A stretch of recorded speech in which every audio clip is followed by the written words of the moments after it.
Test. Not the right one.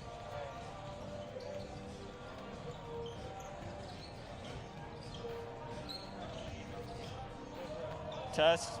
Test. Test. Test, test. Testing. Yes, no, maybe so. How we doing?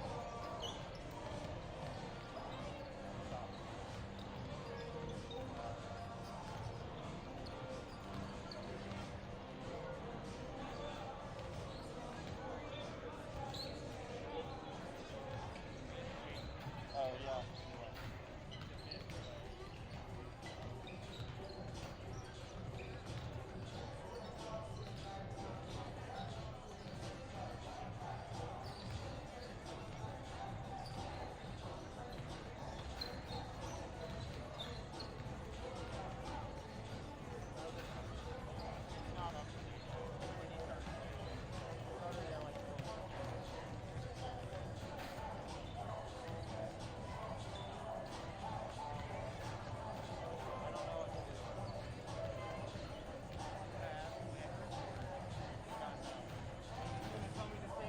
Doesn't know, talk to Tim for an hour, and then I don't learn it. That's these guys. Like I said, sometimes I get things from people that say they can hear us, but I can never hear it on there, and neither can my parents. My parents can't hear it. Oh, we'll play by play this way. Okay. Test again. Test. Just started? Test. Test. Testing. Testing.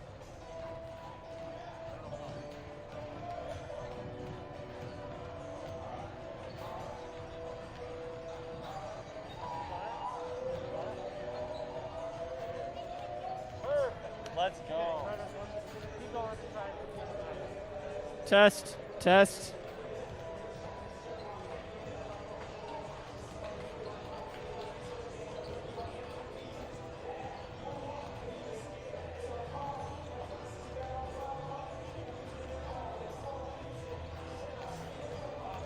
Let's go. Yeah.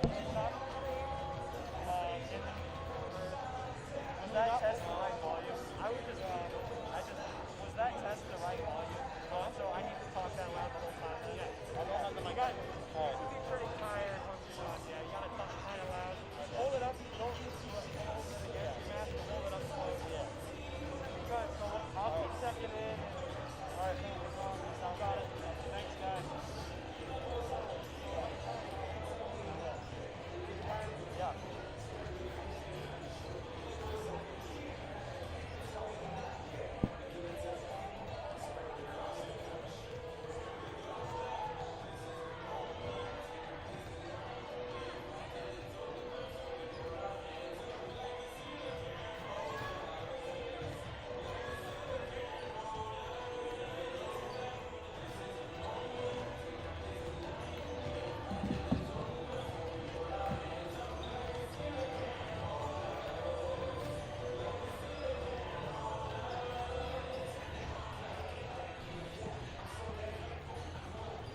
Hello, ladies and gentlemen. Thank you for joining us tonight. Looks like we're actually having a live stream this time. We got the technology working. It is just I, Brian Hart, broadcasting for you today. No help today for me, I guess.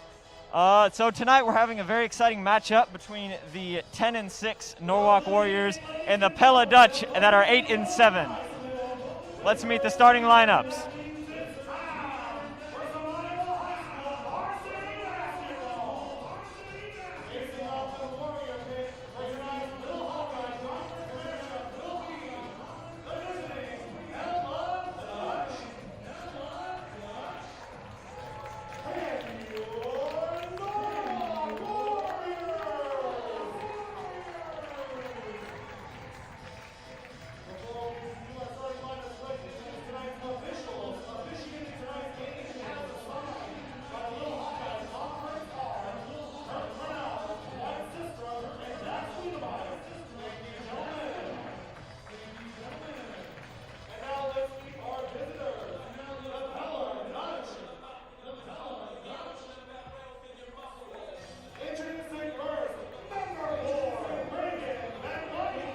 Reagan Van Wyk starting for Pella today. She is their leading scorer.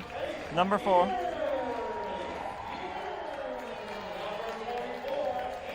Number 24, Anna Vanderweel.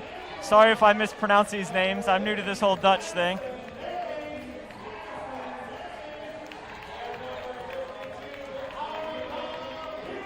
And Annika Peterson starting at center for the Dutch tonight.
Little bell malfunction there. Still going. There we go. Sorry about that, ladies and gentlemen. That was probably very hard on your ears, I imagine.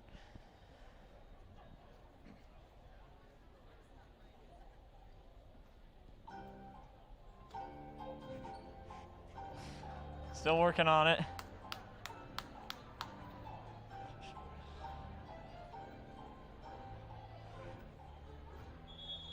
All right, tipping off. Got that sorted. Norwalk wins the tip. Vice taking it up the court. Kicks it to Lammers in the corner. Anna Larson, the top of the key. Back to Lammers in the corner. Hits Johnson on the wing. Back out to Larson. Back to Lammers. Back inside to Johnson. Larson passes up on the 3. Takes it.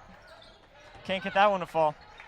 It's nice to see that aggressive shooting from Anna Larson. She's normally pretty reluctant to shoot the 3 ball, but that was a good take. Now just got to get that accuracy down. Dutch taking it, number 4. Van Wyk, top of the key. Kicks it 24.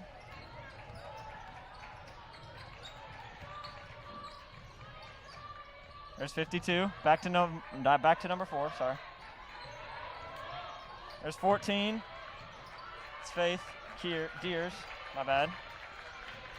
Madison Vague. To Peterson. Bad pass.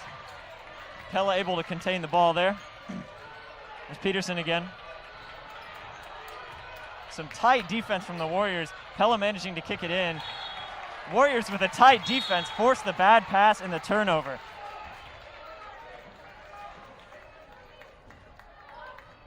Neither team playing a full court press. That's different from what we've seen from teams in the past. Moritz open at the free throw line, kicks it inside to Johnson. Takes it herself, can't get that one to fall. Dutch pushing in transition. Blocking foul on Lammers.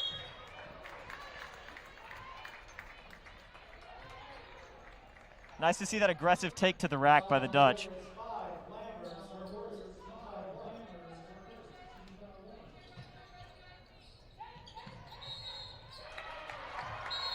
Dutch cannot get the inbound. Warriors force another turnover. Not even a minute played. Lammers in the corner. Top of the keys, Larson. Back to Lammers. Back to Larson, top of the key. Inside to Bren, Moritz. Over the top to Johnson. What a pass by Moritz. Back to Moritz. That's a pretty good take. She can't get that one to fall either. Warriors now fall to 0-3 from the field so far. Dutch pushing it. Bad pass. Warriors almost get control, but Pella manages to corral the ball there. Pella passing around the outside. It's Van Wyck. Side to Peterson.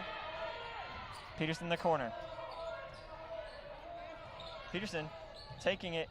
It's a nice inside pass to number 50, but can't get that one taken care of. Loose ball, jump ball. Pella Dutch able to contain possession on the jump ball there.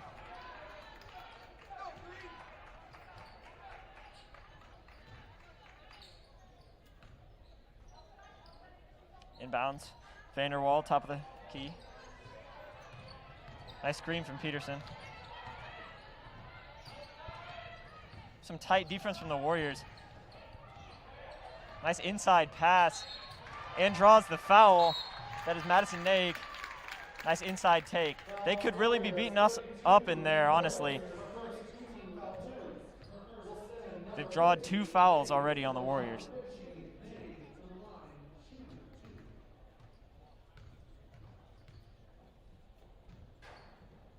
Can't connect on the first. She is their leading scorer with 17 points per game on the season so far. Rare miss from her from the free throw line.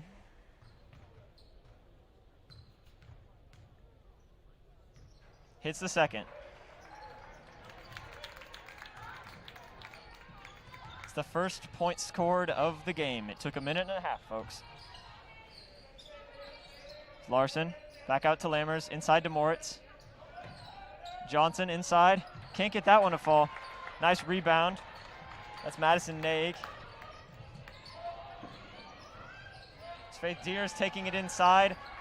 Warriors with another forced turnover. Some tight interior defense from the Warriors. Bice taking it, kicks it out to Lammers. To Johnson. Back to Lammers. Back to Bice in the corner. Beats her off the dribble. Tries to shoot over. Ava Johnson with the rebound. Nice offensive board by Ava Johnson. She's been doing that a lot this season. Inside, that's Bren Moritz. Kicks it out to Larson. Passes up the open 3. There's Bice in the corner. Back out to Larson. Back to Lammers. Bice at the top. Back out to Lammers. Ava Johnson. Lammers got the ball moving there. Bice taking it. Larson can't get the shot. There's Lammers, refuses to shoot the 3. Kicks it inside to Bren Moritz. That is the first Warrior bucket of the game. She's got quite the mid-range game. A lot of people overlook that. If you give her a little space at the free throw line, she'll knock that down. It's the Dutch pushing it up the court. Madison Naig with the take. Little bit short. Put a little more muscle on it next time. Emma Sukup checking in for the Warriors. Kylie Targi checking in for the Pella Dutch.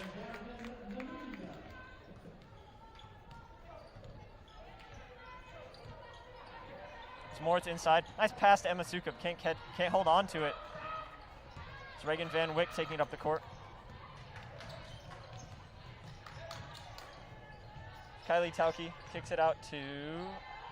Oh, never mind. Warriors with another steal. Bice taking it all the way. Can't finish. She's fast in transition, just got to control her movements a little more. Speaking of transition, here are the Pella Dutch in transition and score. Nice inside bounce pass.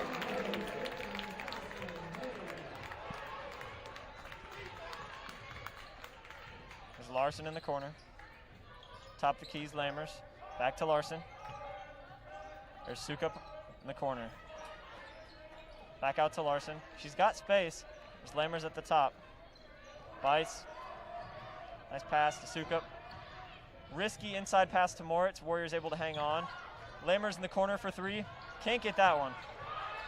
She's got to keep shooting that, though. She's also pretty reluctant with the three ball. We've seen a good stroke from her from three. She just needs to pull it a little bit more. Some good confidence from Lammers. Here's the Pella Dutch in transition. Can't get that one to fall.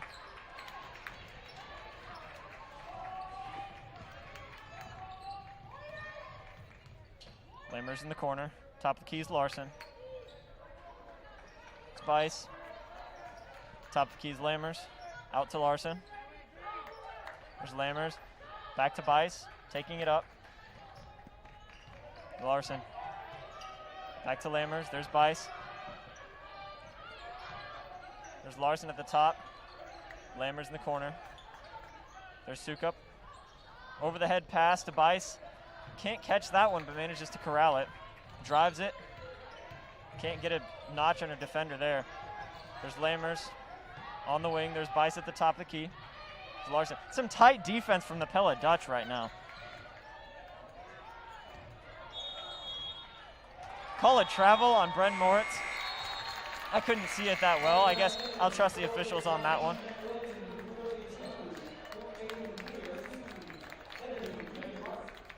Kennedy Van Dark checking in for the Pella Dutch.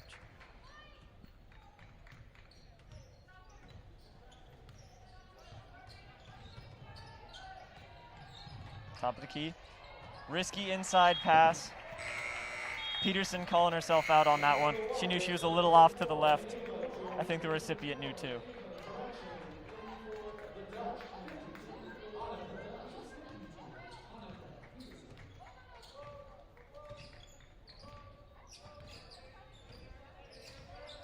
Bice. Nice outside pass to Lammers. Passes up on the open three. There's Johnson. Back out to Bice. There's Larson. Inside to Johnson. Some tight defense by the Dutch. Forces a turnover. Ava Johnson just couldn't man up against 52. Annika Peterson. She's quite the post presence. It's a timeout.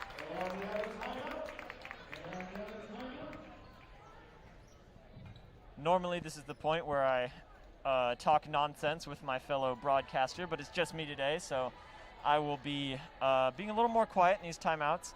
I've been pretty impressed with Pella's defense. I guess you guys are going to hear my opinions on the game. I've been pretty impressed with Pella's defense, as well as Norwalk's for that matter. They forced a lot of turnovers, but they have picked up a few fouls. It's a pretty low-scoring first quarter.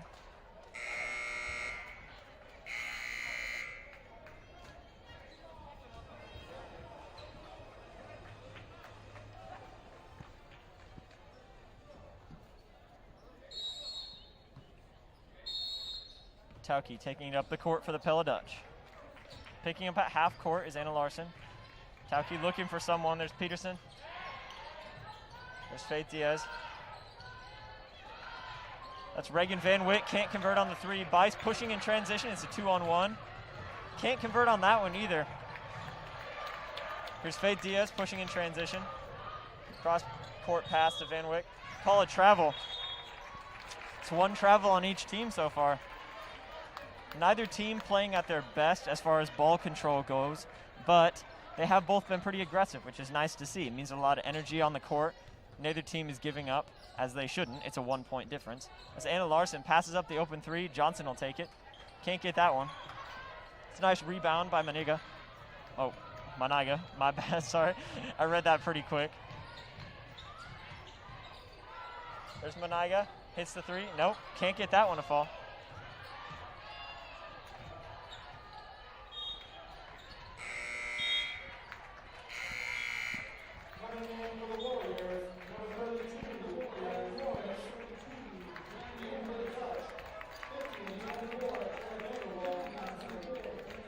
My apologies for some of these names on the Dutch roster. I just started looking at it. Probably should have done that ahead of time, but here's Norwalk on offense. Bice kicks it to Larson. There's Lammers in the corner. Sukup can't connect on the jumper.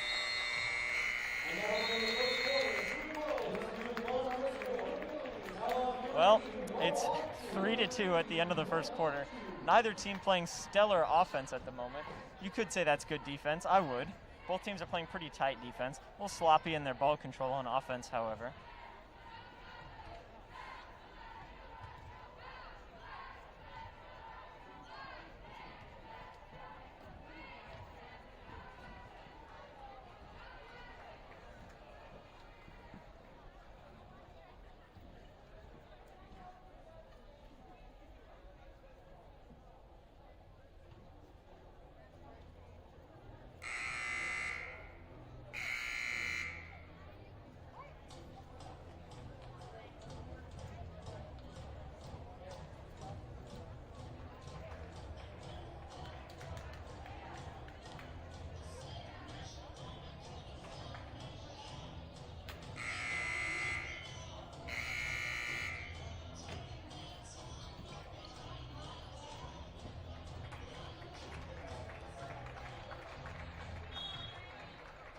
Warriors with the possession at the start of the second quarter.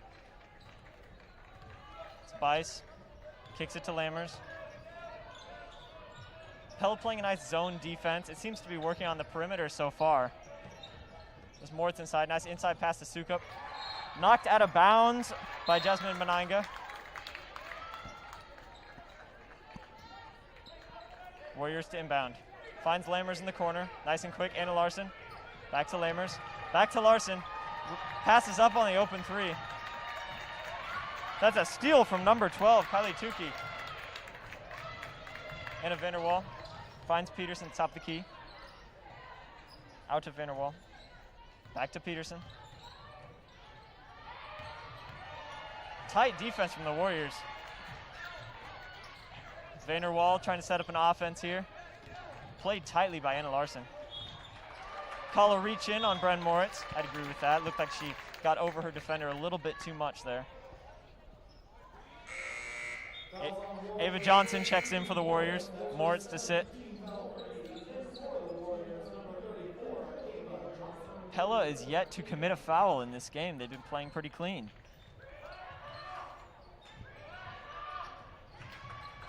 It's 12 in the corner for three. Can't hit that one. Johnson not able to corral that, but Aina Larson holds on to it. Here's Sukup, finds Larson top. There's JoJo Bice, pushes inside, fade jumper. Can't get that one. Nice effort by Sukup, but can't quite get the pass to her teammate. She was off balance. I'm sure that's much harder than it looks. Dutch with the possession. Here's Vanderwall taking up the court.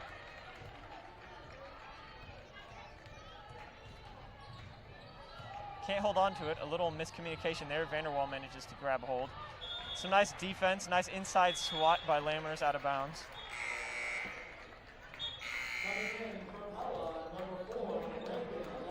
Van Wyk checks back in for Pella. 30 takes a seat.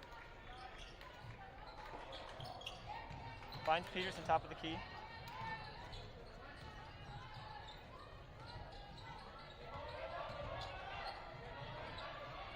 Pella inside, and one! And one, that is Anna Vanderwall. Some aggressive inside play by the Pella Dutch so far.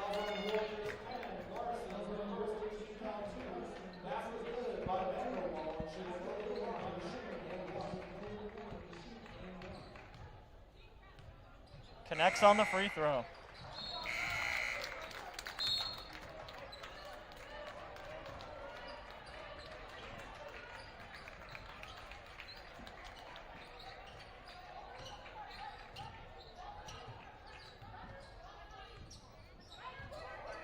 Here's Larson. Corner is JoJo Bice. Inside pass to Emma Sukup. She wasn't ready for it.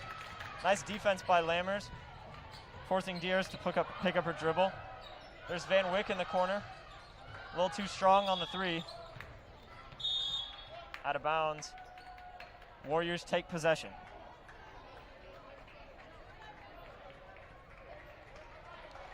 Bice pushing the floor. She's getting most of the touches for the Warriors, but they have been sharing the ball pretty well this season. Their assists have been climbing. Anna Larson. There's Sukup inside. Over the top to Ava Johnson. Can't connect on that one. Emma Sukup really going for that rebound, but Pella manages to hold on. Here's Van Wyck. Peterson. There's Diers. Inside is 50. Gets stripped away by Emma Sukup. Here's JoJo Bice. Finds Lammers. Back to Bice. Lammers in the corner. Trying to get this zone defense to shift a little bit too much here. It's what the Warriors are going for. A little over pursuing by the defense because they're playing a zone. They have to rotate out to the outside shooters or double inside. There's Emma Sukup inside. Can't finish that one. Here's Diers pushing up the floor. Finds Neg in the corner. There's Diers. Neg for three. Can't get that one. Peterson with the offensive board. Vanderwall pulls a three. She hits. Vanderwall's got 6 in the quarter.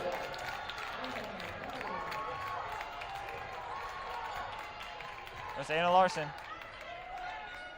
Lammers. Warriors looking for their second bucket of the game. They've been a little bit cold offensively here. Let's hope they can turn it around. Or if you're a Pella fan, hope they keep doing what they're doing.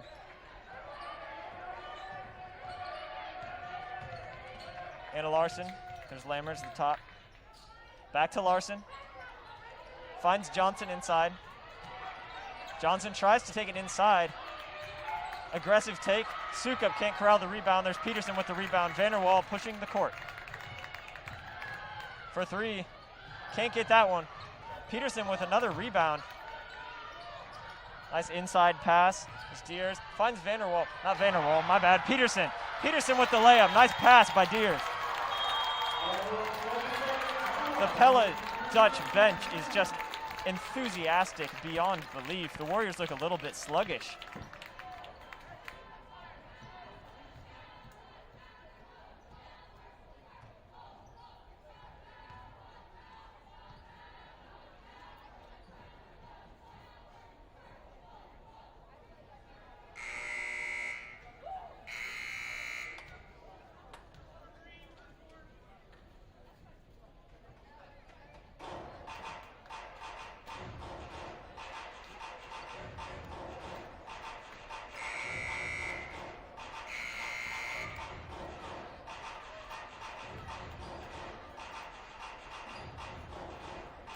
Warriors take possession. Warriors really need to get something going on offense. The Dutch have been playing pretty tight defense. There's Johnson at the top, finds Larson. There's Sukup. Lammers, my bad. There's Bice in the corner. Takes it herself, gets to space, but can't convert on the jumper. She was in double coverage. Here's Van Wyck pushing the court. There's Vanderwall, top of the key.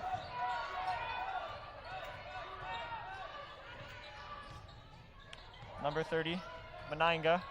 There's Van Wyck. There's 50 in the corner, hits on a three. That's Madison Nag. That's her first three of the game. She is their leading scorer, so it should be no surprise she can shoot from out there. She's averaging 17 points a game. There's Sukup inside. Nice over-the-head pass to Ava Johnson. And converts. Ava Johnson with the and one. That is the first basket since the first quarter for the Warriors. See if Ava Johnson can give a little spark to this offense.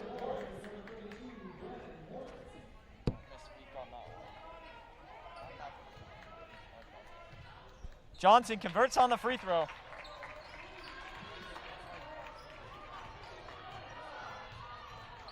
Vanderwall. There's Madison Naig at the top. Looking for Menanga. Can't hold on to the ball. Ava Johnson with the steal. Here's JoJo Bice. Finds Lammers in the corner. Inside to Moritz. Powers it over the defender, but can't finish. Nice rebound by Jasmine Menanga. Here's Vanderwall. Finds Deers. There's corner. That's Madison Naig. Can't convert on the three. Over the back foul by Van Wyck. I believe that is her first foul of the game. Pella's been playing pretty clean.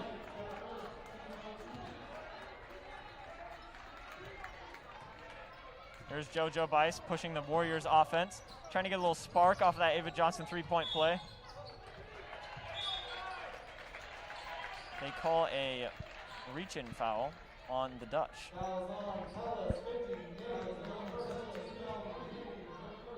Lammers to inbound. Finds Larson at the top. Back to Lammers in the corner. Back to Larson. Not Larson, my bad. That's Bice. There's Larson. There's Ava Johnson. Nice inside pass to Bren Moritz. Gets it off the glass. That is 2 points. My bad. 5 points in the paint so far for the Warriors this quarter. There's Naig in the corner for three. Can't convert on that one. Out of bounds off the Dutch. Few too many people going for that rebound. Emma Sukup checks in for the Warriors.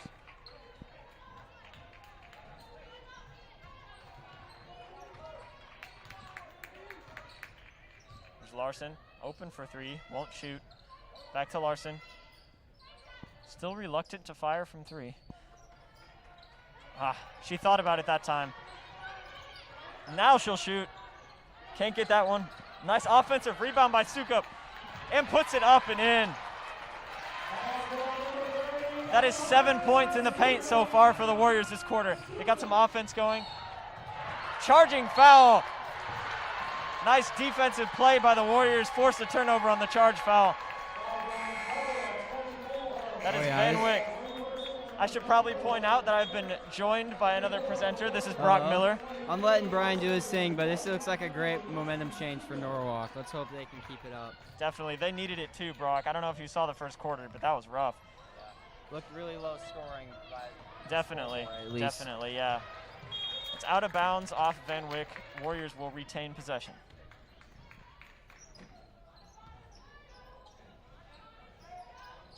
Moritz inside. Can't convert on that one. There's Faith Deers. Finds Naig for three. Can't hit that one. Nice steal by Emma Sukup. Here's Bice pushing the court. Not Emma Sukup, my bad. That's Lexi Sukup with the steal. There's Emma Sukup. Nice defensive play by the Dutch there, forcing it out of Bren Moritz's hands. There's Naig. She's trying to make something happen on offense. Nice pass to Vanderwall for three. Can't get that one. Good rebound by Moritz. Warriors pushing in transition. Oh, nice block. That's Menanga with the block for the Pella Dutch. Looks like they want to slow it down. Definitely. Maybe. I think they want the last shot here, Brock. Yeah. Open three. And that's the shot they want. That is Madison Vanderwall. Anna Vanderwall, my bad. Anna Vanderwall for three for the Dutch. Struggling right here. Jaden Lammers. And one for Bren Moritz. Warriors able to see if they can match that three-point play with one of their own.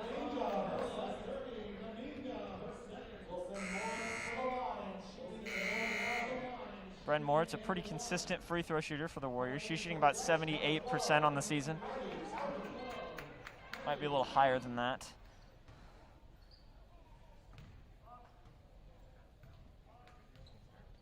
Hits the first, or the only one, my apologies. You don't see many misses from her from the free throw line.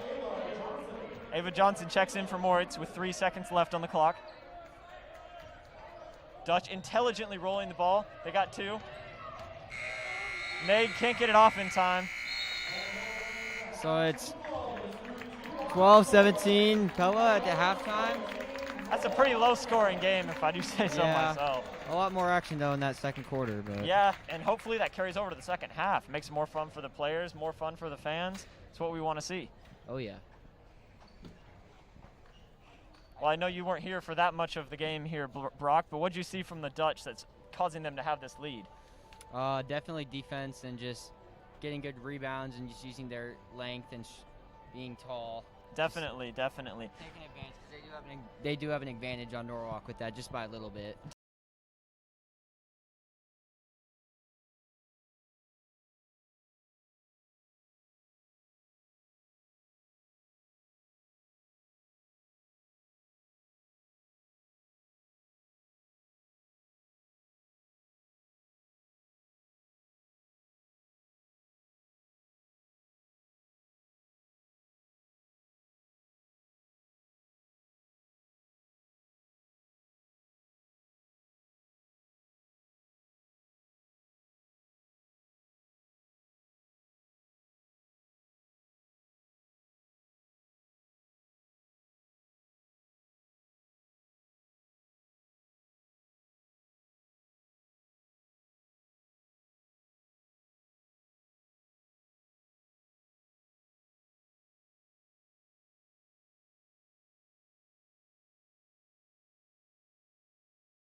Hello, ladies and gentlemen. We are back, ready for another exciting half of basketball. Hopefully the second half ends at the same energy that the first half ended at.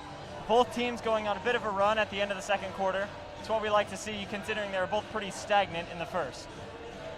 Let's see which team is going to take off here in the third, or if they're going to stay neck and neck. We'll see.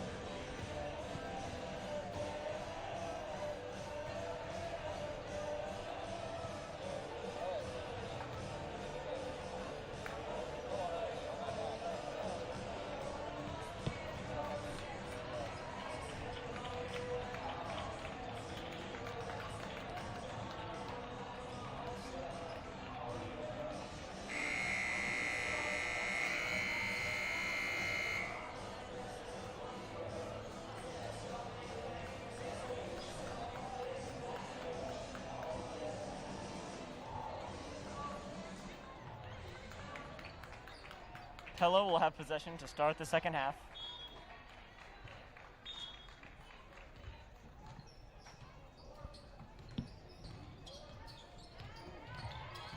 Looks for Peterson inside.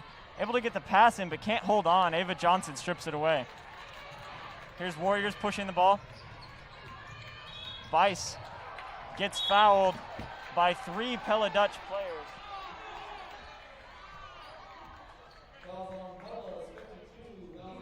That is Annika Peterson with her first foul. JoJo Bice about 60% free throw shooter on the season. Hits the first. See if she can get that number up. She's one of our leading scorers. She might be if she hits these free throws. Hits both of them. It's a good trip to the line for JoJo Bice. If you're Pella, though, you really want to allow them to earn it at the line as opposed to giving up a free layup. Speaking of free layups, there's Van Wyck on the inside.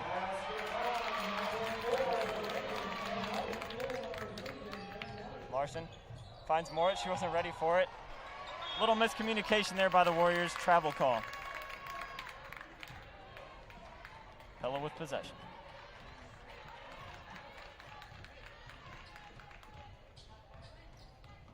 Vanderwall pushing it inside. Can't finish over the top of Moritz. I imagine it's harder than it looks. She's pretty tall. Lammers in the corner, won't shoot the three. Guarded pretty closely by Deers. There's Larson. Drives it inside, can't hold on. Pella takes possession. There's Vanderwall running the Pella Lady Dutch offense. Van Wyk trying to find Peterson inside. Moritz playing pretty good defense in there. Nate kicks to Vanderwall. Takes it inside herself and finishes over Lammers.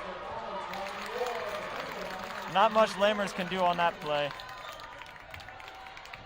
Here's Bice running the court for the Warriors. Finds Lammers. Pulls the three. Can't get that one to fall. Pella lets it fall out of bounds.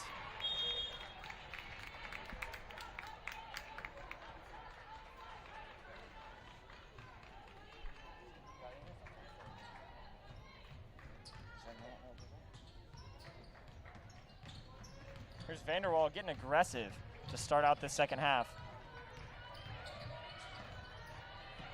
Looking for that inside look. There's Vanderwall, nice pump fake. Over the defender, can't get that one. Moritz able to rebound. Here's Bice pushing the court. Takes it herself and finishes. JoJo Bice with the left-handed hook shot. She is really good in transition. Euro step, can't finish. Can't complete on the Euro step. Warriors will take possession. Some pretty swift moves from Nag, even though she didn't finish.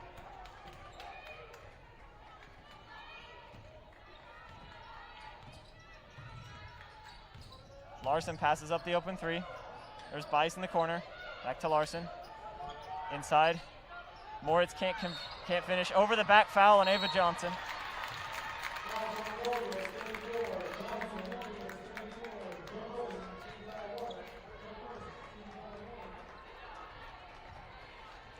Vanderwall running the point for the Pella Dutch to start off the second half.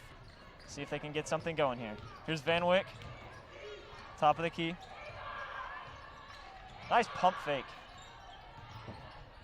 Vanderwall driving inside, kicks out to Deers. There's Van Wyck. Nice screen from Peterson. Over the top. Gets swatted out by Brent Moritz, but it looks like Van Wyck touched it. Some good defensive play by the Warriors. There's JoJo Bice running the court for the Warriors. Finds Lammers inside to Johnson. Over the top to Moritz. Good passing by the Warriors. It's a nice inside finish by Brent Moritz. And a timeout by the Warriors. That's some aggressive offense from the Warriors. It's what you want to see. They brought the lead down to 3. Definitely good passing, nice ball movement from the Warriors. Hopefully they can carry that through and maybe get the lead. Or if you're a Pella fan, hopefully they stop passing the ball so well.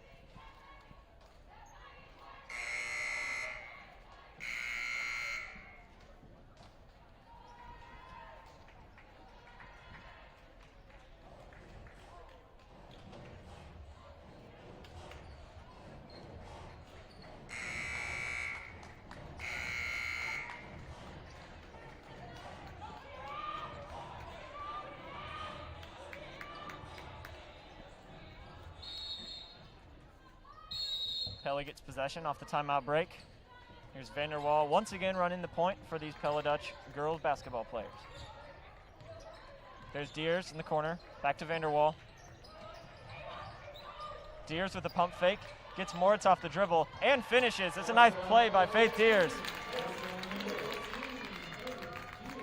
Here's Bice trying to get something going, finds Larson, passes up on the open 3. Dutch just leaving her open at this point. There's Larson in the corner for 3. Not Larson, Lammers, my apologies. Can't hit that one though. Pella Dutch aggressive in transition. Deers gets blocked by the backboard. Here's Bice. There's Lammers inside to Johnson. Nice defense from the Dutch, not letting her get in there. Peterson draws the foul, but not letting her get any free looks inside. It's what you want to see for a Pella fan.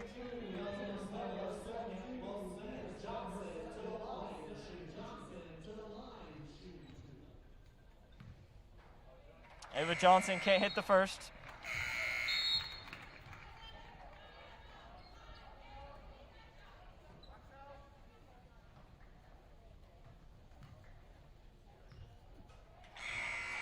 Drills the second.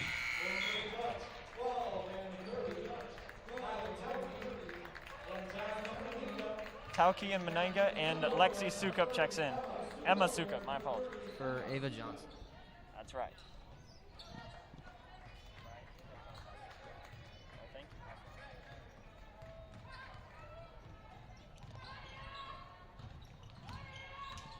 Vanderwall dribbles into the corner. There's Tauki. Menenga over the head of Madison Naig. That is another Pella turnover. Both teams being a little reckless with the ball, but it's nice to see some aggressive offense. Swapping balls.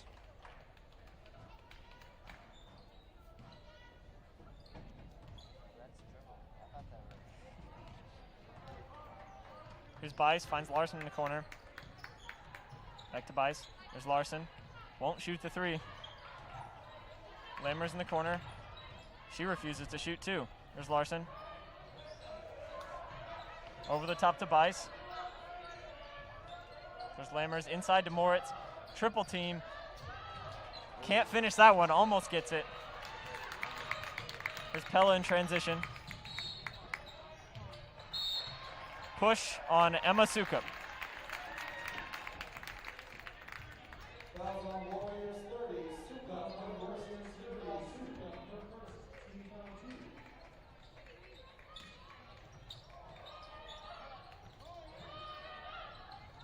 There's Naig trying to get something going. There's Tauki. Back to Naig, over the top. Can't get that one, but draws the foul.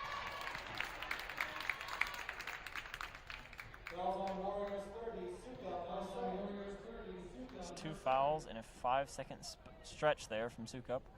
Let's hope she can turn it around, play a little more clean. As for Naig, she hits the first.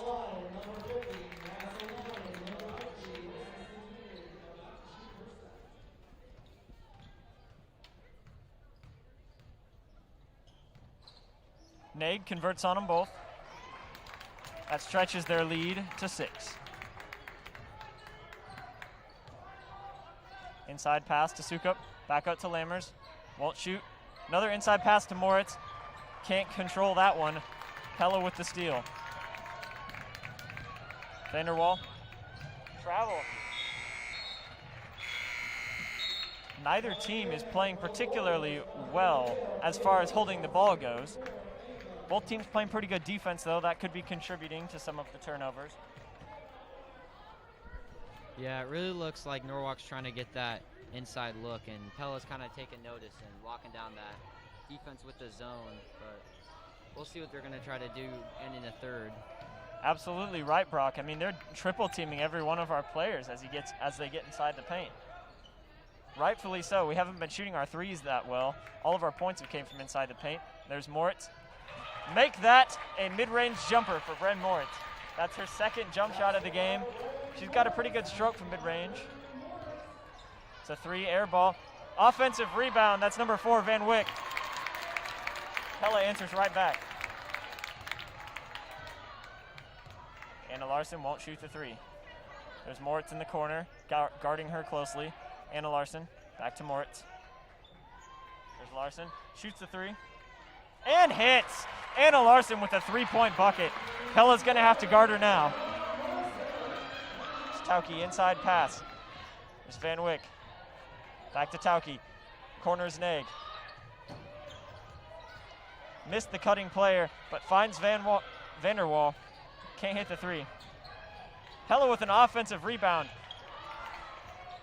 There's Menanga at the top of the key. Inside to Tauke. Can't finish on that one. Ball falls out. Pella with another offensive rebound. Blocked by Bren Moritz. Here's JoJo Bice in transition. And finishes.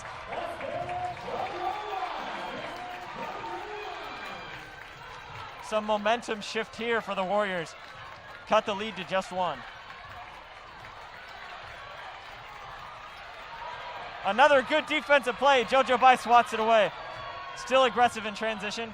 Floater and finishes. JoJo Bice goes coast to coast for the Warriors. Some good defense into offense. Oh, yeah. Great job with the defense and getting the steal and also getting the fast break layups to go. Great job by Norwalk. Let's see if they can stay with it. Definitely. That's their first lead of the game so far. Let's see if they can hold on to it or if Pella's got a little bit more fire left in them. Yeah, man. You love to see it.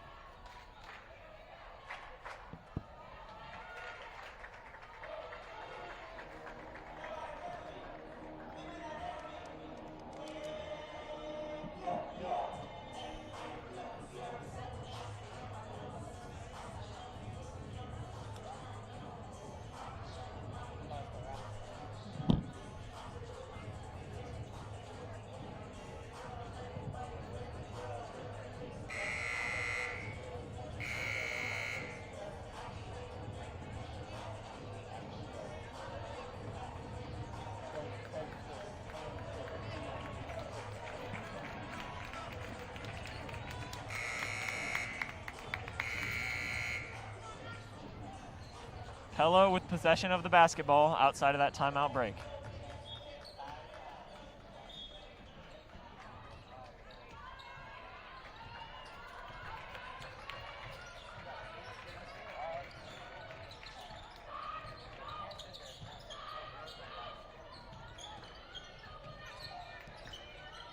Here's Pella with the offensive ball movement. There's Vanderwall trying to get something going there. There's Nag dribbling. Inside is Menanga and gets that over the defender. It's nice inside post play by Menanga. Anna Larson looking inside but finds Lammers in the corner. Speaking of inside, there's Bren Moritz. Gets blocked. It's number 30, Jasmine Menanga with the block. Deers inside to Nag. Back to Nag.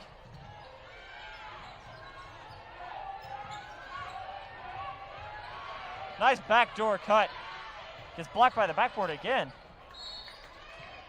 It's out on JoJo Bice. Off her foot, it looked like to me.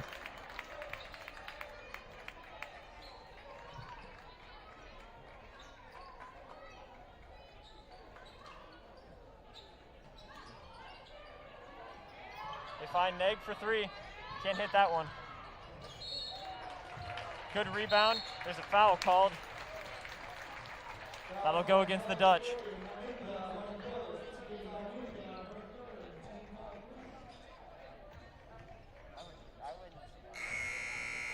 Bice. Got to shoot that one. Nothing she can do there.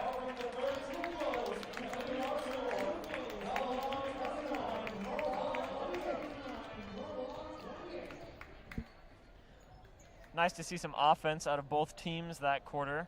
Both of them got at least 10 points out of that quarter. A lead change as well. Makes it exciting for the fans. It's what you want to see, especially in a close game like this one.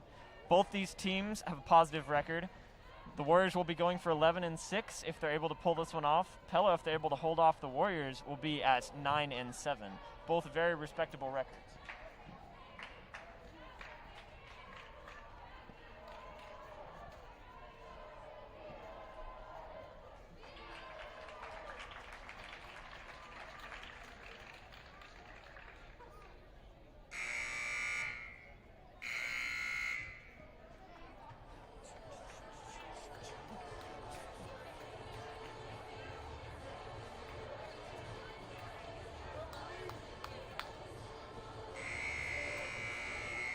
Warriors with possession at the start of the fourth quarter. Looking to be a close one. Is a 1-point lead for the Pella Dutch as we start the fourth quarter. Larson to Lammers. There's Bice. Across the court to Lammers. Over the top to Bren Moritz. Good defensive play by the Dutch, but Moritz able to corral that one. Double team inside. Finds Lammers. There's Larson, top of the key. Back to Lammers. There's Bice. Beats her defender off the dribbler. Offensive foul called on JoJo Bice. Never mind. I read that a little wrong. That was a good N1 play by Bice. I couldn't see the referee too well to see what was going on there. Looks like Emma's going to go in for Bren, give her a quick breather for the end, but she's earned it too. Lots of points and rebounds for Bren Moritz, as we've gotten used to seeing. Bice hits the first and the only.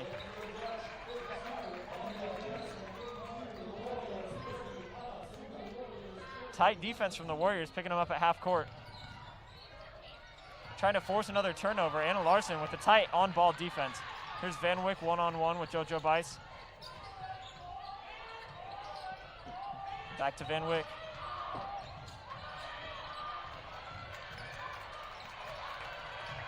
Good defense by the Warriors. A lot of energy off the bench for the Warriors here. Peterson tripped. That's gotta hurt. Didn't get her hands out either. Ava Johnson picks up her second on the game.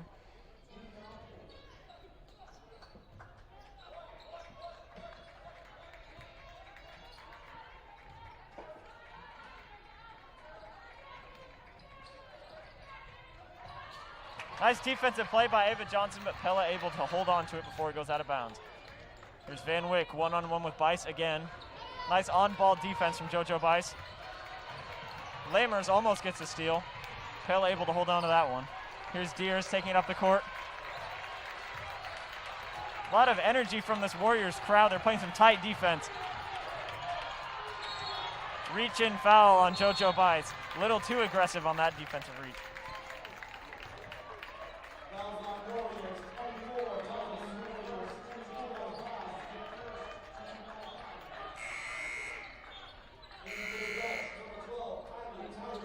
Tauke checks in for Van Wyck for the Dutch. She is going to inbound. Nice tight defense by the Warriors. Maybe a little too tight as they picked up a couple fouls, but I suppose they have fouls to spare. They're only at 5. Nice off the dribble move. Draws the foul.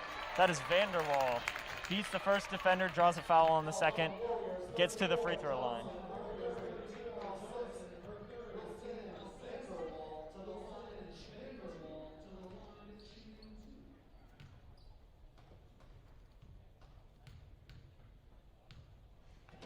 Sinks the first is Vanderwall.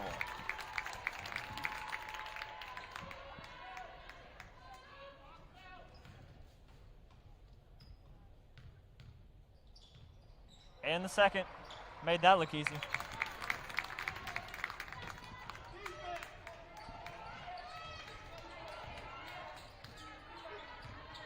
There's Larson, across the court to Lammers. Back to Larson. Pella still not guarding Larson after she hit that 3 in the third. Taking a little chance there. There's Bice in the corner. Inside to Sukup. Little strong pass. That's out on the Dutch.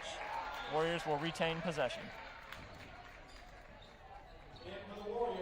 Looks like Bren's going to be checking in for Ava Johnson.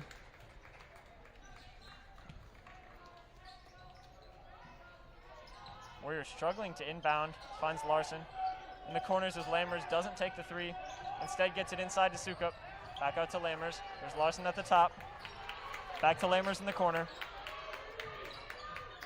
Back to Larson, top of the key. There's Bice. Back up to Larson. There's Lammers. Inside to Moritz. Here comes a double team. Can't finish that one. Sukup with the offensive rebound and putback. That is Emma Sukup.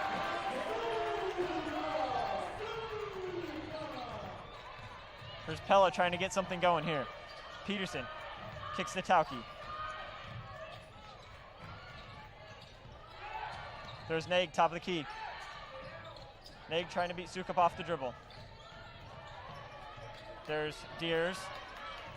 Nice inside pass to Peterson. Pump fake and finishes. They get those 2 points right back. That's a nice pass and finish by the Pella Dutch.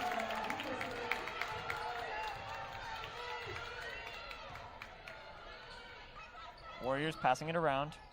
Inside Sukup. There's Anna Larson. Still won't shoot.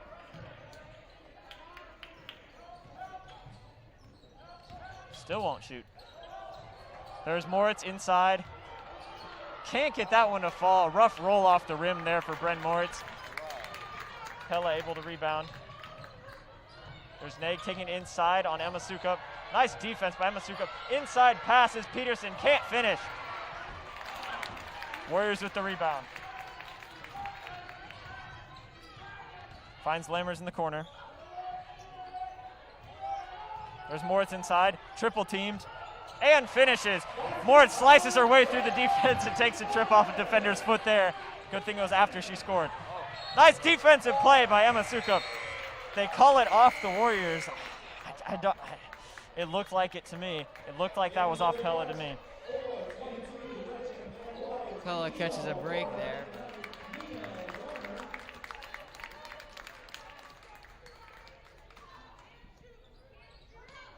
Over the top to Naig.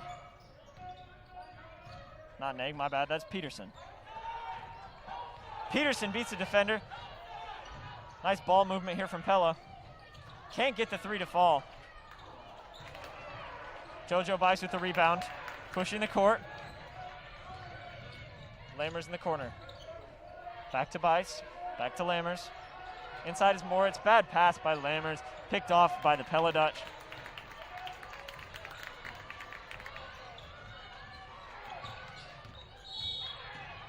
They call a foul, and Emma Sukup got run over there by Vanderwall. Nice aggressive take to the rack for Vanderwall. Yeah, looks like Emma was trying to take a charge there, but yeah, really I don't work think out. she knew what I think she wanted to take the charge, but she was still moving. She couldn't make up her mind in time. Vanderwall takes advantage of it. Hits the first.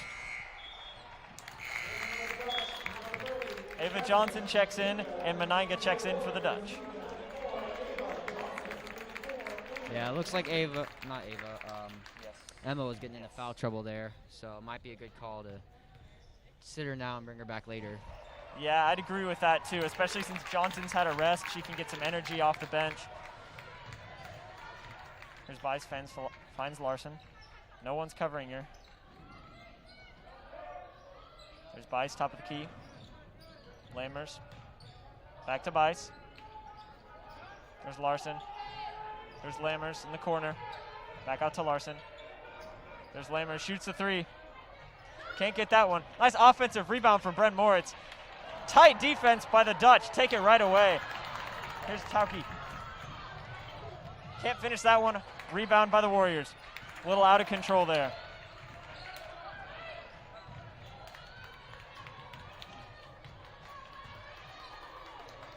Anna Larson. There's Bice, Lamers. Over the top to Moritz. Quadruple team and draws the foul. Pella is afraid of Bren Moritz right now.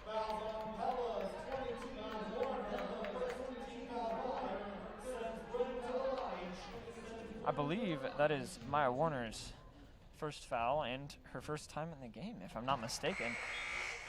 Coach has got to have a lot of confidence putting her in this close of a game. It's a 1-point lead for Norwalk.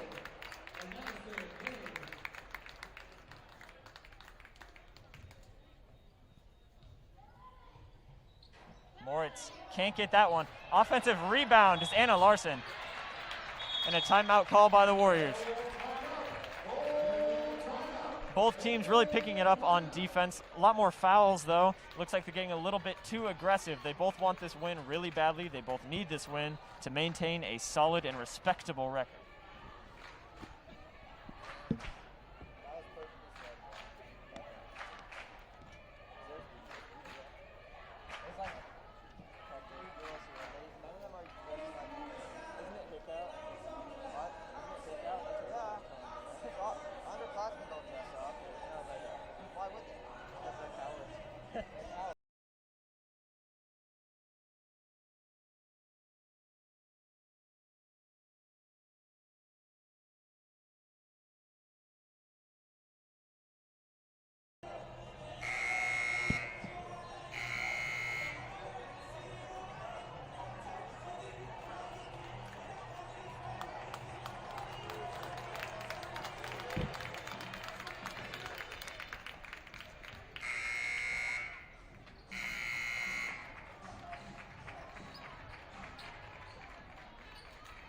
Warriors with possession out of the timeout break. Looking for an exciting finish here from both teams. It's 36-35. Warriors leading. There's Larson. Lamers. Trying to run an offense here. Larson, there's Lamers. A lot of their points have come from fast breaks. They've struggled to get something going with the set offense, but I guess they'll take whatever works. There's Lamers inside to Johnson. Back out to Lamers. Bice at the top. Larson open. Takes it inside. Bad pass by Larson. Picked up her dribble and just couldn't decide what to do next. Here's Pella in transition. There's Deers for three and hits! That is Faith Deer for three. What a clutch shot from Faith Deer. Puts them ahead by 2. Across the court to Larson. Bice out to Lammers, looking for something inside. Larson pulls a 3, can't get that one. Lammers goes for the offensive rebound. Looks like they're going to call a jump here. Exciting finish to an exciting game.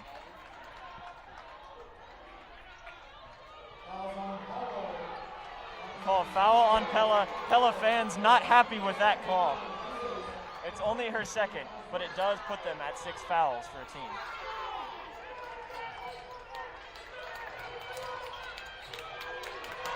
Rough pass, that's Vanderwall, picks it off for Pella. There's Deers in the, not Deers, Van Wyck in the corner. Back to Vanderwall. There's Van Wyck open for 3. Can't hit that one, Pella with the offensive rebound. There's Nag, kicks it out to Meninga. There's Vanderwall.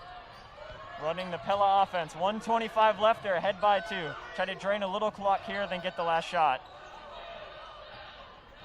There's Vanderwall, Van Wyck. There's Meninga, pulls it, and hits from the free throw line. That gives them a 4-point lead. And a timeout called. Pella with some late offense, finally starting to hit their threes. What do you think Norwalk has to do to come back from this deficit here, Brock?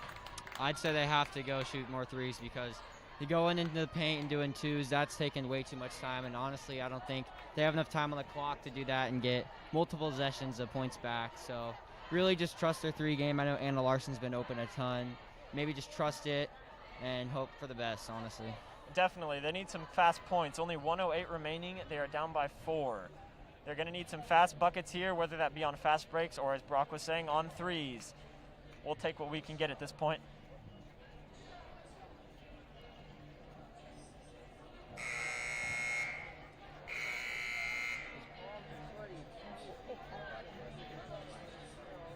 Mom Spaghetti. On the sweater already. Mom Spaghetti. On the circle, so it's home and ready to Warriors with possession off the timeout break. They're going to need some quick buckets. Pella looking to play some tight defense, but not foul. Don't want to send him to the free throw line.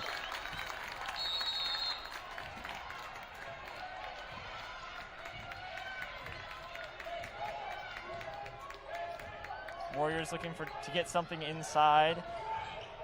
Bice drives in, shoots over 2 defenders, draws the foul, blocking foul. Looks like Van Wyck was trying to draw a charge there, but she was moving. That sends Bice to the line.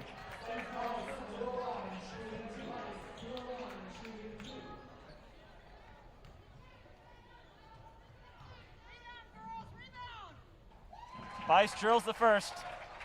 This will be an important trip to the line for JoJo Bice. Emma Sukup checks in for the Warriors for Ava Johnson.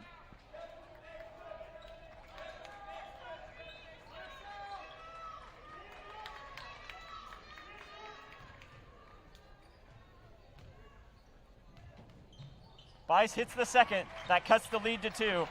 Pella looking to drain a little clock here and maybe get the last shot. Tight defense by Anna Larson. Vanderwall with a crossover. There's Menanga. And fouls. Moritz with a foul.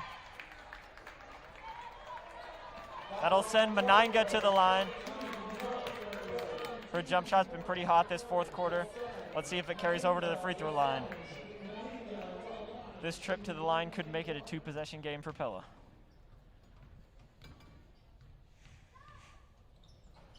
Hits the first. She'll get another.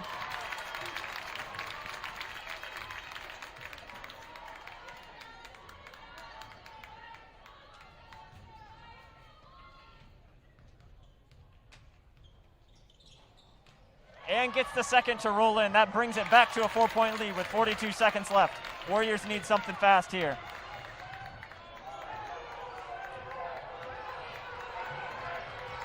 JoJo Bice. There's Lammers. Back to Bice. Lammers in the corner. Over the top to Moritz. Quadruple teamed and takes it. Can't get that one.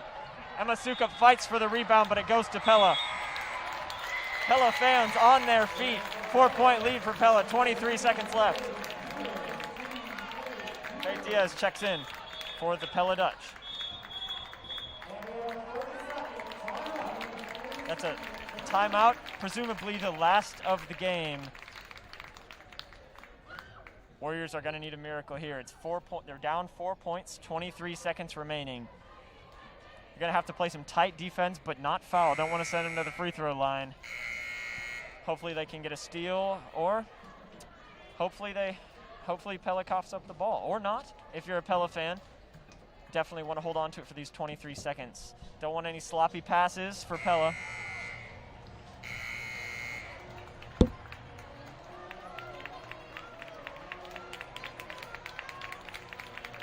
Warriors will full court press. The Pella Dutch off the inbound.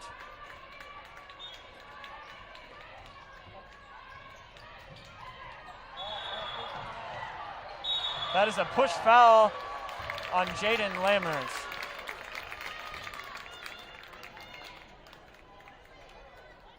That will send Vanderwall to the line for the Pella Dutch.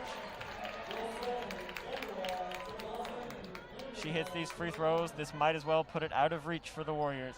Warriors hoping they can get a good rebound off a missed free throw here. Vanderwall says, I don't think so. Hits the first.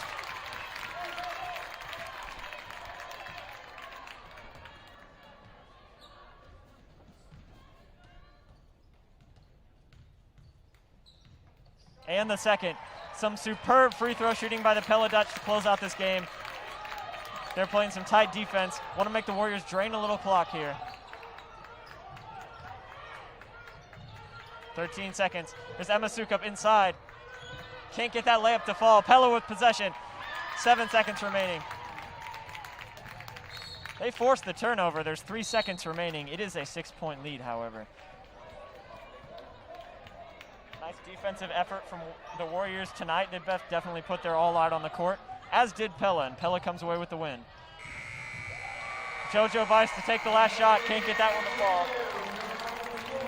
Well, it was an exciting game, Brock. I'm glad you were able to join me. Yeah, thanks for having me, Brian. Great job announcing. Thank you, Brock. If you want to watch another exciting game, stick around. Schaefer and Dawson will be presenting the boys game, another close game, 2 conference leaders for the boys matchup here. They will be with you in a bit.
Test 1409. Test 1409.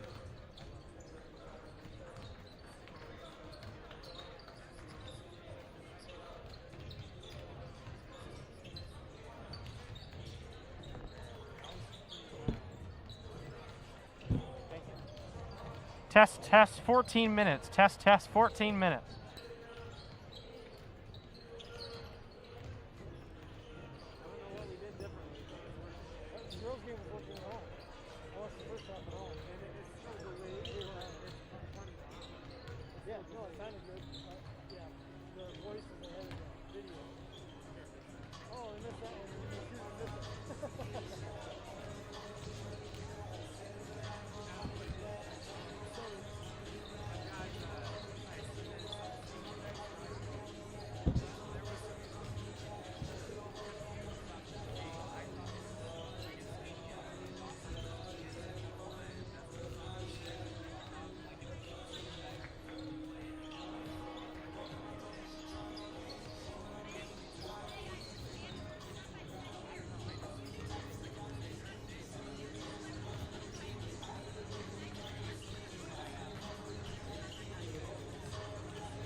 Hello, good evening, everyone, and welcome. We've got Monday Night Basketball for you, the rivalry that everyone waits for here in the Little Hawkeye Conference. It's the Norwalk Warriors against the Pella Dutch. This game is very popular throughout the regular season, especially here in Norwalk, as the Warriors are coming off of a state championship season and Pella not being so bad last year as well. We usually split the series, Dawson was telling me earlier, so the Warriors have a chance to do that tonight as Pella beat them earlier this season. So I'm Schaefer Landit, joined by Dawson Livingston. We're glad that you guys could join us today for this big game. And you know, it's the elephant in the room. We've had some technical difficulties to start the season. Haven't been able to bring in some games lately, but we're here. We're good to go. We've got the okay. You guys can hear us at home, and we're happy to be broadcasting to you. So we want to give a thank you to Al Lammers, Tim Geyer, and Steve Wormuskirchen for helping us out. We finally got it up and running, and we're excited to get going here for you. So if you're just joining us for the first time this season, we do, or Dawson does, keys to the game and players to watch. So we'll let them get going with that. So Dawson, what do you got for us both sides? Well, I'll start with Pella. My player to watch for tonight is number 34, Grant Nelson. You know, he's basically the key that ignites the offense for Pella. He averages 18 points a game. He's the leading assist man with about 4 a game. Has the most steals per game and makes the most threes per game for them this season. And then the keys to the game for Pella, I said try to get out to an early lead. That's how last time these two teams played at Pella, the reason why Pella won and won by so much is because they got out to an early lead. I believe it was like 12-2 before Norwalk could really get a grasp of the game. And I said limit the amount of turnovers they have. They average about 11.5 turnovers a game. So in order for Pella to win, they need to limit the amount of turnovers they have. And for Norwalk, I said my player to watch for was number 2, Evan Boris. Recently, he was moved into the starting lineup in the place for number 33, Ethan Carlson. He's had a great couple games. He had a great game against Indianola. So I look for him to have a big part in tonight's game in order for Norwalk to win. And my keys to the game, I think be able to hit all of their open threes. Last time these two teams played, Norwalk shot pretty poorly from the three-point line, only 3 of 20. So that's definitely something they got to work on. And then my other key to the game was forcing Pella into half-court offense. Pella tends to get really impatient with their offense. Pella likes to throw the ball down the court. They like to get fast break layups and dunks. So if Norwalk can make them run half-court offense, I think Pella will get impatient and throw a turnover. So, yeah, those are my keys to the game. And like you mentioned already, some lineup changes. This is the first time I believe we're playing at home with Evan Boris in the starting lineup. He got moved after the game against Pella Christian, the loss that we had, and then we've had two wins or 3 wins since. Yeah. Two wins, right? And you know, I wouldn't say, you know, and it's coach's decision ultimately, but I wouldn't say that Ethan's necessarily been playing in a slump, but there were just some things that went on in that game, and Evan's kind of been looking to get a start, and he's been improving his play. He's led our team in scoring more times this season than Ethan has. And you know, I like the change, and Ethan still plays good minutes coming off of the bench, as do, you know, guys like Jurgens and Bourne. And I think this Norwalk team is deep enough for us to make decisions like that. So we'll see how that goes. And then for Pella, we've got a new transfer here, Noah Allen coming over from Newton. So this is the first time this Norwalk varsity team is seeing the Pella team with Noah Allen on the roster. So we'll anticipate him getting some minutes tonight, but he's not in the starting lineup. Dawson, you were the team pregame captain today, and you talked about getting out and going in the first quarter, and that's something that people have noticed. It's no secret that Norwalk hasn't played well against really anybody in the first quarter. They've kept them pretty close, and we've had some deficits in some of the first quarters. And you know, we still have a positive record, but like you said earlier, you said exactly. You can't win a game in the first quarter, but you can certainly lose it, and I couldn't agree more. And I think that's something that Norwalk's looking to do differently and come out strong in the first quarter with a tough mindset. So, how can these guys execute in that manner? What are the little things they have to do? What do you think Coach has been talking about lately? Well, I think Norwalk's been talking about how, like, if they have a few bad possessions in a row, they can't let that get to them. That's usually how the slow starts happen. The first play doesn't really work, so then you turn it over accidentally, you miss a shot, then the other team gets the ball, they get a bucket, they get another steal. It's just the little things that Norwalk does, that they get a little impatient to start the game, or they force things. So I think if Norwalk can run their half-court offense really well tonight and not fall behind early, I think we're in for a great game tonight. And Pella with a record of 13-1, and Norwalk with a record of, 10-4. So, not necessarily neck and neck, but both of these, or Norwalk still has a chance for the conference championship, depending on how Pella plays. So, I think we can say that this is a must-win for both teams in solidifying that conference championship. And Norwalk with a win against Indianola, and Indianola with a recent win against Pella. So we've kind of got a 4-team race along with DCG for this conference championship, and I'm eager to see how it turns out. But Norwalk certainly needing to get this win tonight, and if history repeats itself, they will, because they've been splitting the series lately. Pella coming off of a 17-point win the last time they played Norwalk, and then their 3 most recent games, like I said, the loss against Indianola, and then obviously the wins against Grinnell and Newton that weren't too hard for them, also teams that Norwalk has beat this year. So I'm excited to see how things go tonight. Again, Grant Nelson leading the team with 17.6 points a game, and then we still got Cole Tunender at the top of the leaderboards here for Norwalk with 11.6. Norwalk a little bit more deep than the Pella team in scoring, but Pella's rebounding, I think, is something to be reckoned with. Dawson, I don't know if I've seen a team, especially in this conference, rebound better than Pella. Can the guys box out and see if they can get the guys in green to back off a little on the boards? And do you think that's kind of the key to the game, other than the other things you talked about? Well, most definitely. Pella is a very physical team, and they're very fast. So they like to get rebounds. They like to push the tempo. They like to get like to get fast break layups and stuff. And one thing by doing that is, if Pella doesn't get the defensive rebound, there's already 2 guys up the court. So if Norwalk gets some offensive rebounds tonight, look for them to get some easy putbacks, easy layups and threes. So I think that should be huge tonight for Norwalk. Certainly is something to pay attention to. Once again, we're happy you guys could join us. We're so glad to be back. This should be a good game. Don't go anywhere. We're going to meet your starting lineups here just in a moment, and we'll be right back.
And welcome back. If you're just joining us, I'm Schaefer Landed, joined by Dawson Livingston. We've got Monday Night Basketball for you. Pella Dutch here at Norwalk High School against the Warriors. The second time these teams have seen each other. Of course, the rivalry that everybody looks for here in the Little Hawkeye Conference. And if you missed us pregame, we talked about as Tunender was shut down there right at the beginning on the block. We talked about the Warriors wanting to score and get out to a good start in the first quarter, as they haven't been doing that lately, and Pella being able to capitalize on it if they don't.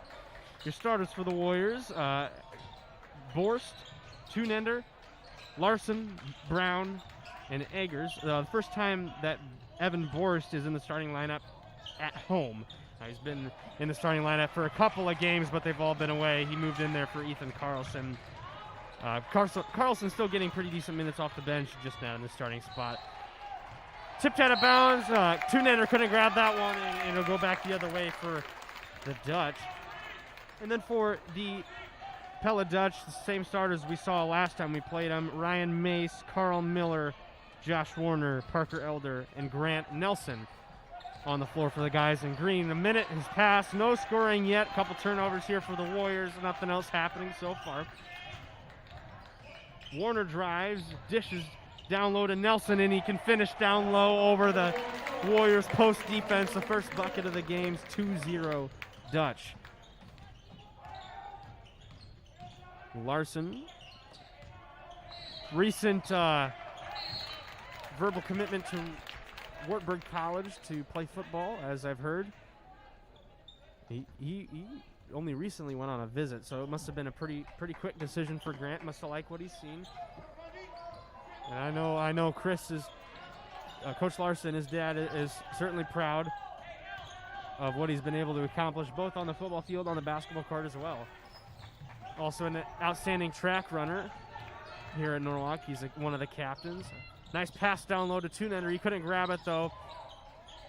And gets the second chance bucket, and he's hacked on the play, and he'll go to the line for a chance for one more. 3-point play for Cole.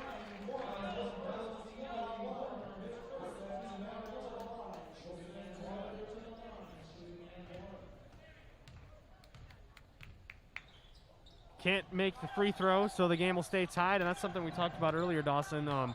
Pella's ability to rebound. So Cole coming in here and getting a second chance bucket is something that the Warriors should definitely be proud of and try to keep up as much as they can, because the rebounds will lose you the game if you let them. That foul there on Evan Borst, his first, team's first. Elder drives and can't finish on a layup. It rolls around the rim. Brown with the rebound. He leads the team in rebounds. He's got 5.9 per game as of today. The Warriors running some pass and cut offense here. Borst is in the corner. In and out. Couldn't get that one to go. He was pretty wide open though. And Dutch take it back the other way, and they'll throw it away. A turnover. They'll go back to the Warriors. 5:30 left to go here in the first quarter. 2-2 is still your score. And Larson, been the point guard for the Warriors for just about a little under 2 years now. Certainly the floor general, if you will. I know Bowen Bourne last year ran a lot of the offense, but Grant kind of taking over that role now. He does lead the team in assists per game with only 3.4, but that's more than anybody else. Can't finish that one, but he finds contact again, and he'll go to the line this time for two. Mace picks up his first foul.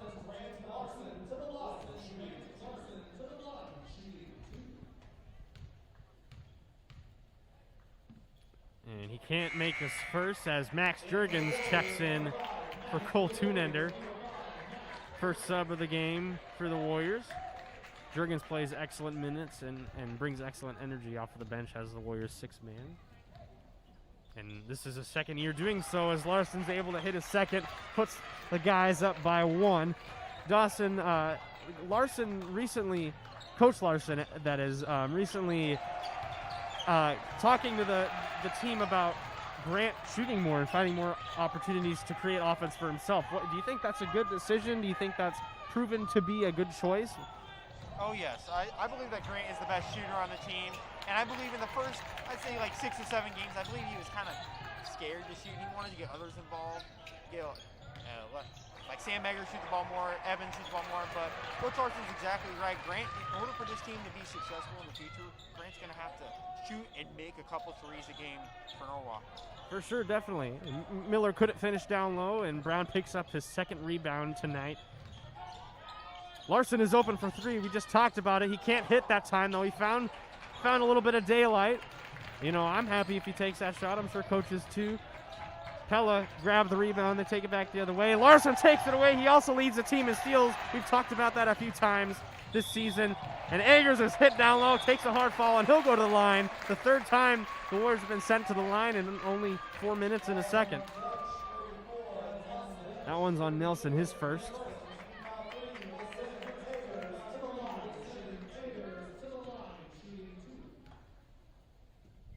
And he hits his first.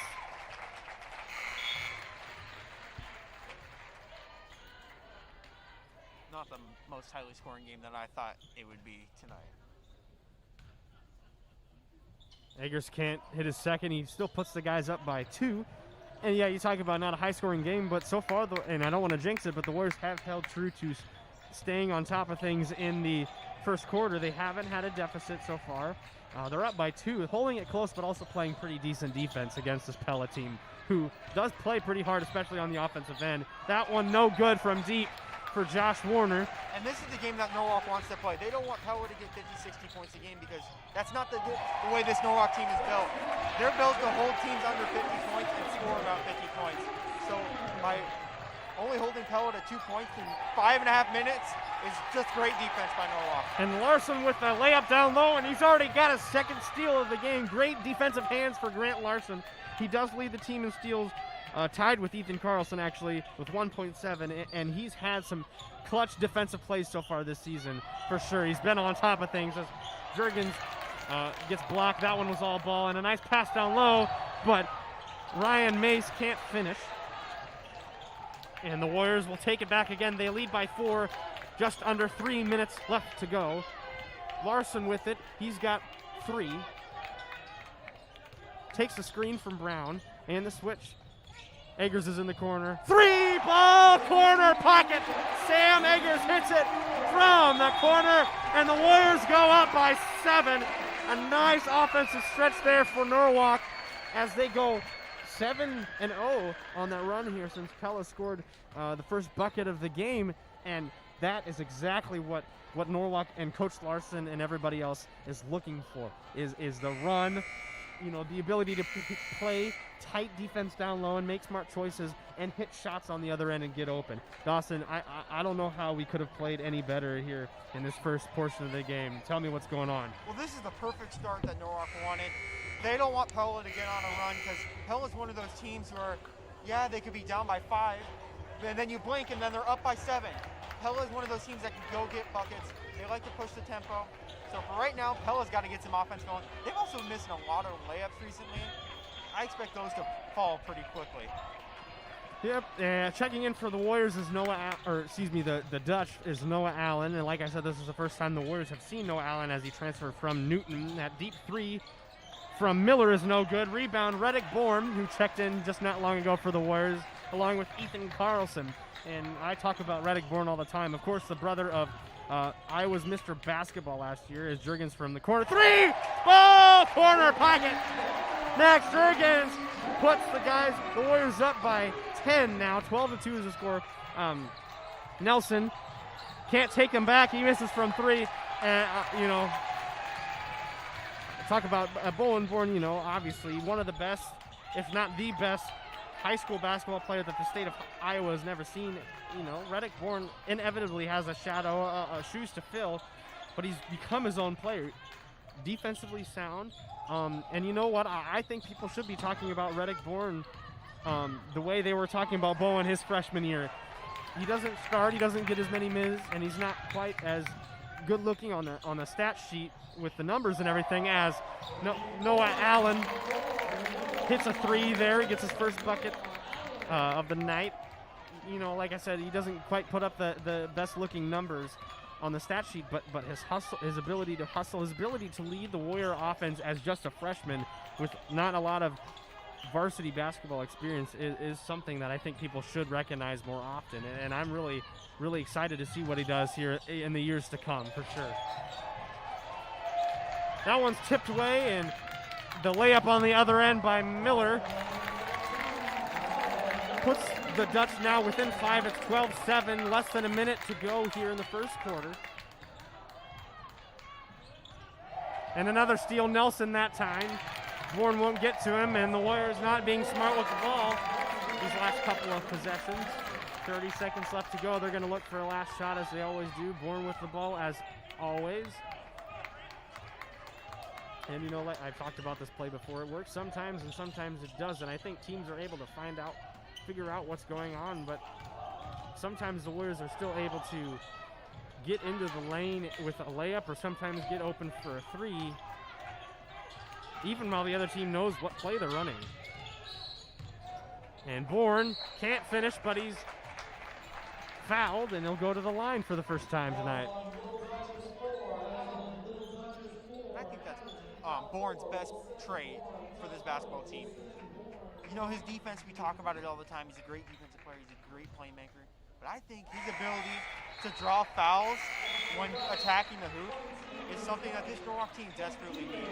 I mean, Grant Larson, you've seen tonight he's attacked the hoop, but usually that's not his kind of role. Sam Eggers doesn't really attack the hoop. So having a guard, like your point guard, and being able to attack the hoop and get contact is something that Norwalk needed. Absolutely. I agree with you 100%. As Bourne hits both from the line, puts the Warriors up by 5. The Dutch looking for a last shot. Deep three is no good for Miller, and the Warriors will take a 5-point lead into the second quarter. It's 14-9. And, you know, a little bit of foul trouble early for the Dutch. The Warriors have gone to the line 4 times. They haven't been able to convert every time, but, you know, the more you get to the line, the more chances you have, and obviously Pella wanting to limit that. Norwalk also been on the boards a little bit. Not a whole lot of individual scoring, but it is spread out. We've got Jurgens with 3, Larson with 3, Bourne with 2, and a couple other guys with some buckets as well, and Pella. Nelson leading the team, only with 4 though. But and you know, you were saying earlier, it is a low-scoring first quarter because both teams are playing defense. So, Dawson, as we get going into the second quarter and throughout the game, what do you think teams are trying to watch now and adjustments that they're going to make to continue to stay on top of things and put the hammer down in this game? Well, for Norwalk, they got to continue owning the rebounding category. I mean, that's one of Pella's strengths, but right now, throughout the first quarter, we haven't really seen that much from Pella.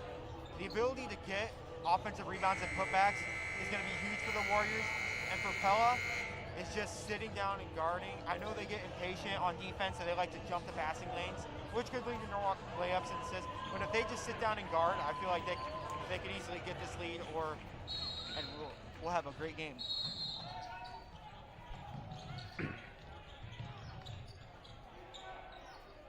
And now in for the Dutch is Preston Rowe and Keegan Hansen. The first minutes they'll play today's game. Nelson hits the 3. He had a little bit of daylight. Eggers wasn't quick enough on the closeout. Cuts the lead now to 2 for the Warriors. Bourne will be matched up against Allen. Down low, Tunender is fouled, then he'll go to the line again. You know, that's Grant Nelson's special right there. Last time these two teams played at home for Norwalk, if I remember right, Grant Nelson went 5 of 6 or 5 of 7 from the three-point line. I could be wrong on that. For the last time these two teams played in Norwalk. Tunender hits his first. And his second as well. Or excuse me, just 1 for Tunender on that one. And that foul, the first on Preston Rowe. 5th for the team. Allen will take it back the other way. Good switch defensively there by Bourne. And that 3 is no good by Keegan Hansen, excuse me. Back the other way, Carlson, fast break. He gets the layup, cuts through 2 Dutch defenders there and is able to finish at the hole. Nice play by Ethan. Nelson is up at the top of the key. He hits a second three of the game. He's catching fire early. That's not something that the Warriors want to deal with. The Warriors up by 3 now. It's 18-15.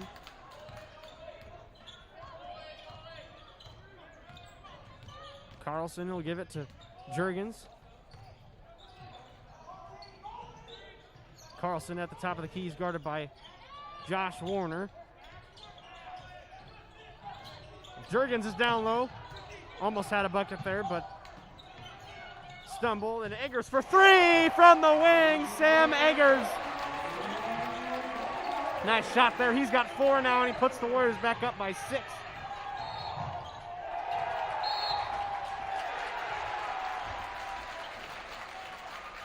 And how about that?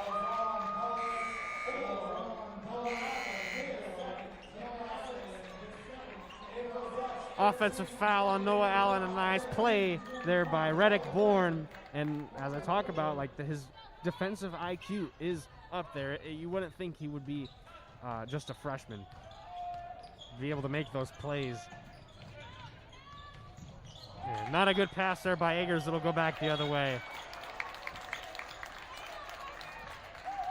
Both teams with plenty of turnovers here to start the game. A little more than usual. That's pretty uncharacteristic for both these teams. I mean, Norwalk only averages about 10 turnovers a game, and Pella, I mean, I said that they need to limit the amount of turnovers, but they only average about 11 turnovers per game, so pretty uncharacteristic. Pretty deep 3 there by Noah Allen. He's got 2 of them now tonight. This Pella Dutch team can be lethal from the 3-point line, and they've got 4 of them already, and Warner's able to draw the charge off of Larson there. Force will check in for the Warriors.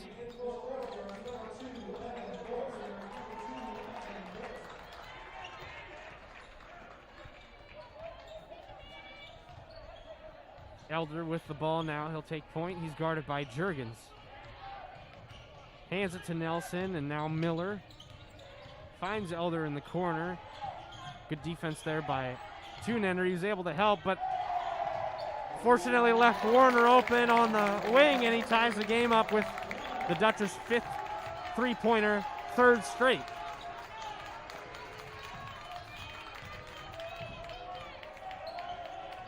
Tunender, give it to Boris. Good defense here by Pella. And another charge. That's the second one here this minute. Juergens will pick up the foul. A nice play there. Again, and checking in for the Warriors is Brown.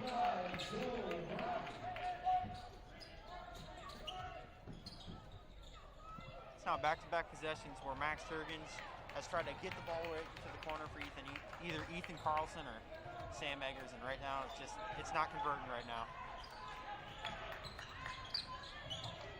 And Miller's open for 3. He's not able to hit.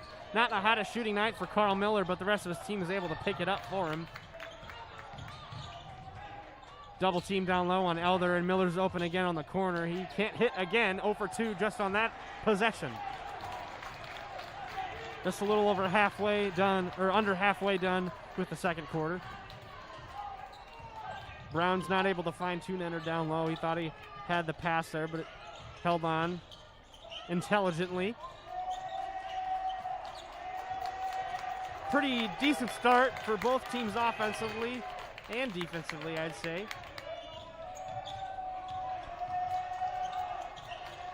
And Carlson drives around the Dutch defense, and Brown isn't able to grab the rebound. Carl Miller is. Allen with another deep 3. He can't hit. That's a shot, though, for sure.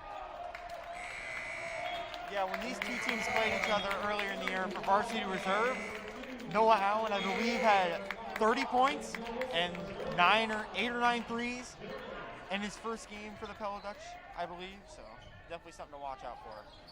I don't think varsity reserve is Noah Allen's setting. But you get what I'm saying. The first time he wears a Pella Dutch absolutely. uniform, varsity or not. Good first impression. I see what you're saying. Ryan Mace checks in for the Pella Dutch. Still tied at 21, 3:30 left to go. Tunender's able to find Borst there. He's guarded by Miller, a little mismatch. spins and hits nothing on that one. Pella playing pretty good defense down these last few stretches. Nelson is open again in the corner. That's his third three of the game. I think Norwalk's got to look at something different defensively, and that's what Coach Larson's going to do as he calls a timeout. Trying to stop this three-point barrage here. I think that's no secret of what's the adjustment, Dawson, but what do you think they're able to do here in terms of closing out and things like that? What do you got? I would definitely try to put Norwalk some of their best defenders on Nelson and Miller, because those are their best three-point shooters. They both average about 3 threes a game. I would honestly personally put Reddick Bourne on Grant Nelson, and I'm not sure who I would put on Carl Miller, because he's such a matchup nightmare. He's what? Juergens maybe.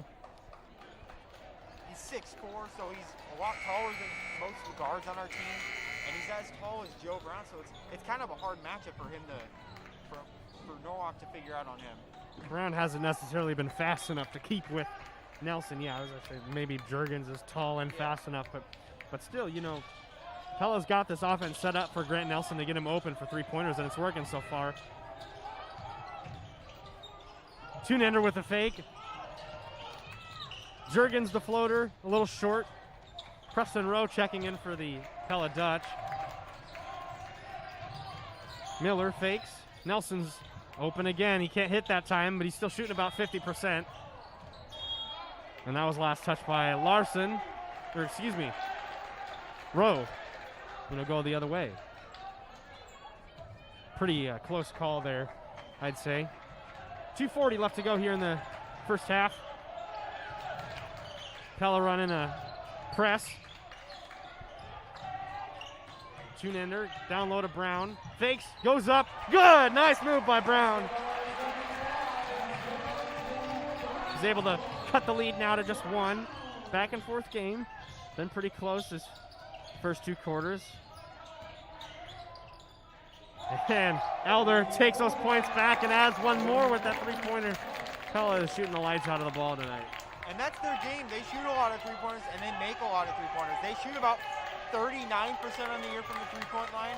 So this is Pella's game right now.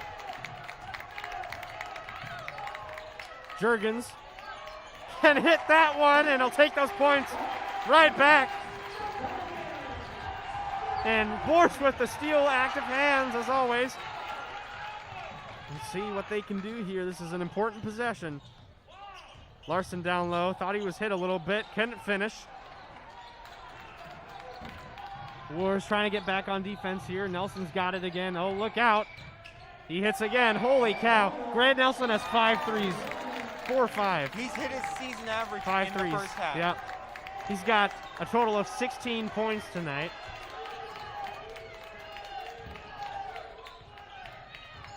Juergens drives over to Borst. Nice pass. Larson is open on the top. And he can hit a three-point battle here we've got going on. It's shaking the gymnasium as Larson put the lead back down to just 1. A foul called. A minute left to go here in the second. They called that one on Borst. That's his second. Borst with that pretty well-needed steal on the other end not long ago, and Nelson will go to the line. He's leading this game in scoring by a lot. He's got 16 points.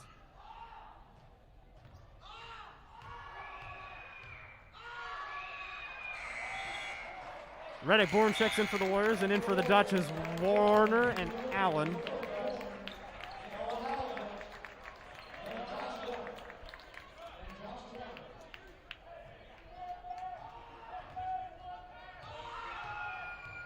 And Nelson's perfect from the line that time. He's got 18. Dutch up by 3. Warriors looking for something to maybe change the momentum here. Go into half with a good position. Brown's down low, finds Tunender. He'll take the 3, no good, and hits the top of the backboard. That's out of bounds. What do you think Norwalk's got to do, Dawson? I mean, is it still really just to contain Nelson? Yeah, I think for Norwalk right now, they're containing Miller pretty good right now. Miller only has 2 points, so they're doing a really good job on him. It's just Nelson's such a good shooter, and he's been a good shooter ever since his sophomore year, I believe, for this team. So I don't know. Norwalk's struggling to guard Allen and Nelson tonight. 2 points.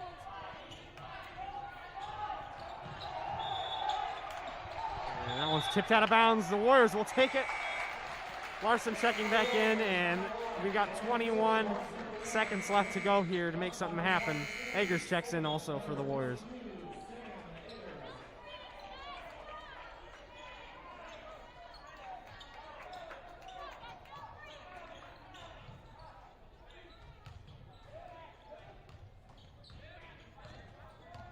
Thorne's got it. He's guarded by Nelson, but the switch here, and now Nelson's on Larson.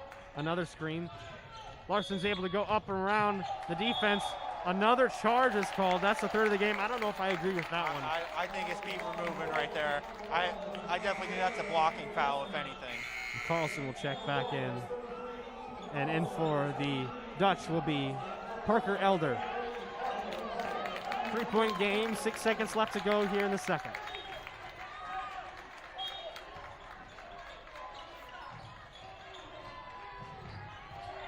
Mace is in the corner. He can't hit that time. And the time will run down without a shot.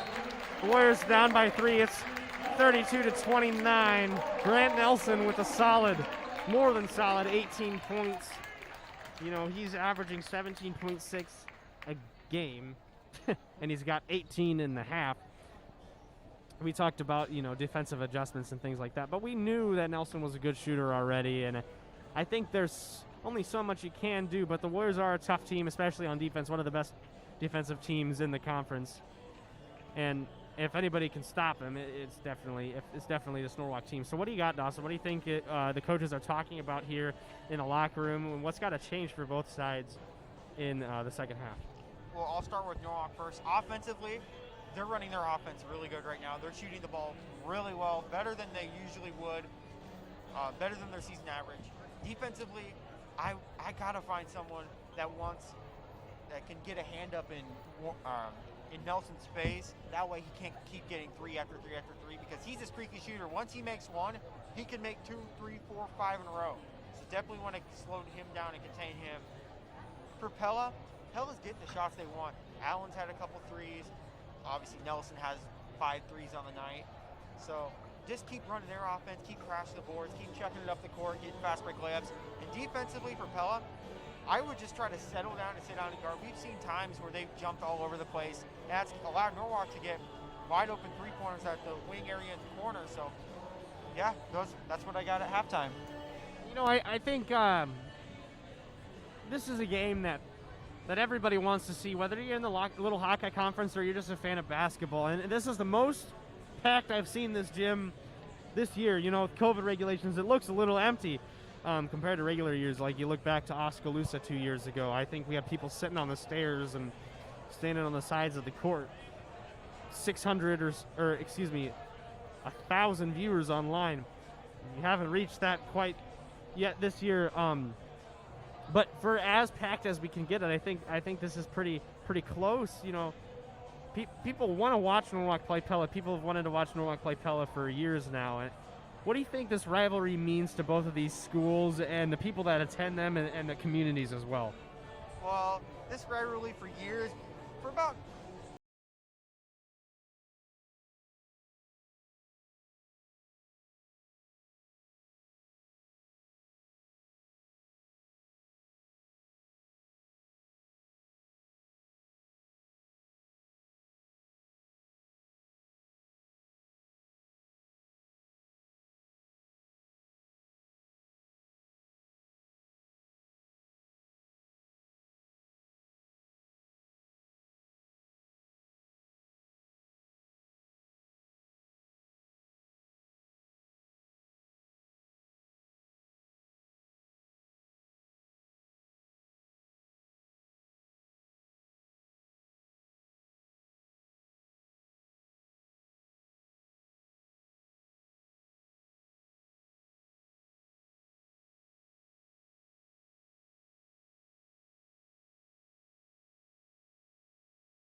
saying that's a favorable matchup. That's because the other 4 teams, Norwalk has a really good chance to beat because they're as good, if not better, than most of those teams. So while I do think the odds for them making state this year are less than in years past, I still think Norwalk has a great shot of winning their sub-state and making it state. And you know, Waukee most likely having to play Ankeny, you know, could be a good matchup. And I think that if there is a little brother, a recently 3A team to beat these big guys in Waukee and Ankeny, I'd say it's Norwalk, you know. Got something to prove. They want to show people that they can do stuff even without Bowen Bourne and Tyler Johnson and a state championship team. And they can get to where they were last year or close to it, you know, with a different lineup. And so I'm excited to see what goes down, especially with this defense-heavy team. So about 5 minutes left to go here before we get started with the third quarter. We're going to take a short break. We'll be back with you in a few minutes. Don't go anywhere.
And welcome back. Second half about ready to get started. Warriors down by 3. It's 32-29. The Dutch lead. I'm Schaefer Landon, joined by Dawson Livingston. If you're just joining us, we're glad to have you. It's been a little bit since we had a successful broadcast, but we finally got this thing up and running, so we're glad that you guys are here watching this. And as we get set to go here in the third, we talked a little bit about the ability to contain Grant Nelson here in the how's it going? In the first half, especially from the three-point line. And you know, I think that is the key to I mean, Nelson's got 18 points. Nobody else is quite that close as Larson hits the three to tie up the game. So Dawson, you know, and I've asked you multiple times, but is Norwalk able to maybe get on top of things here in the second half? Are they able to shut down Grant Nelson, or do you think it's just a matter of scoring more points than Pella? Oh, I definitely think they can shut down Grant Nelson. If there's one team in the conference that can, it's this Warriors team. I believe this is the best team in the conference. So if one team can slow down Pella's three-point shooting, I believe it's this Norwalk team. And that bucket there by Miller.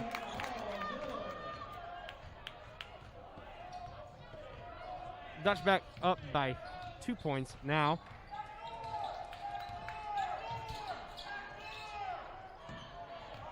Brown drives on Warner. And I can't tell you what he was watching there. If that wasn't a flop, I don't know what was. You know, I try to be unbiased on here, but that was kind of ridiculous. I know. I mean, if you're a basketball player, you have to be a little bit of an actor right there. He did a good job, I guess.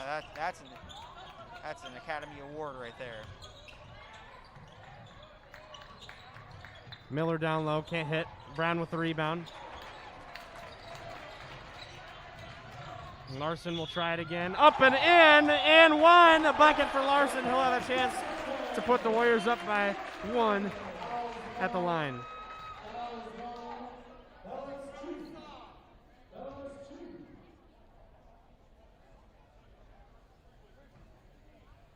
That foul on Mace is second of the game. And Larson hits. The Warriors now lead by 1. Pretty close game. A few lead changes here.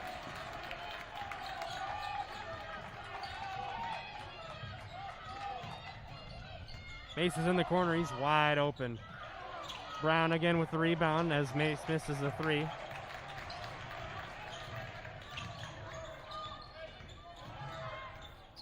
Tunender's open. He will try it, and he can hit.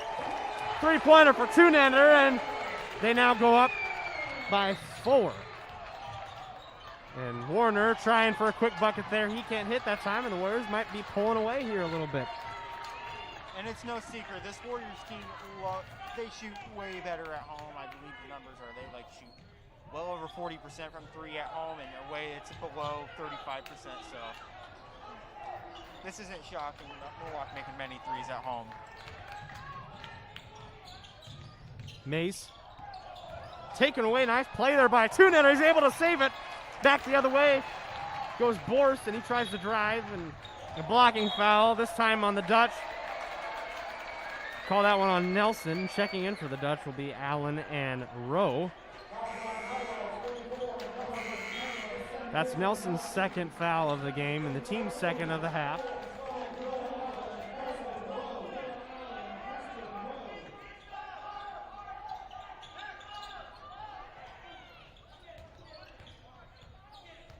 Nelson with 18 points, as we talked about earlier, but he hasn't scored in 3 minutes. He hasn't scored yet this half. Warriors are hoping he's a little cold. Go ahead, Doss. That's definitely what Norwalk wants right there. They don't want Nelson to catch fire like he did in the first half. Yeah, I gotcha. Block on Sam Eggers. He was still moving there. Nelson will go to the line.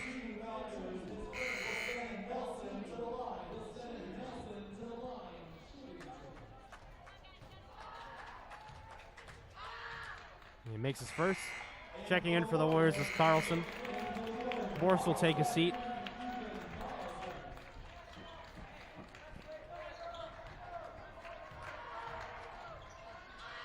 Nelson hits his second. He's still perfect from the line tonight. And, you know, we talked about it a little earlier. Boris starting for Carlson's spot now. I think Boris is probably the best rebounding guard in the conference. I don't know if anybody else can really.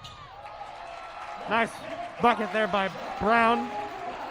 I don't know if anybody else in the 1 or 2 position can out-rebound Evan Boris, and I think his toughness really shows why he is in the starting lineup. Brown not able to hold on to that one.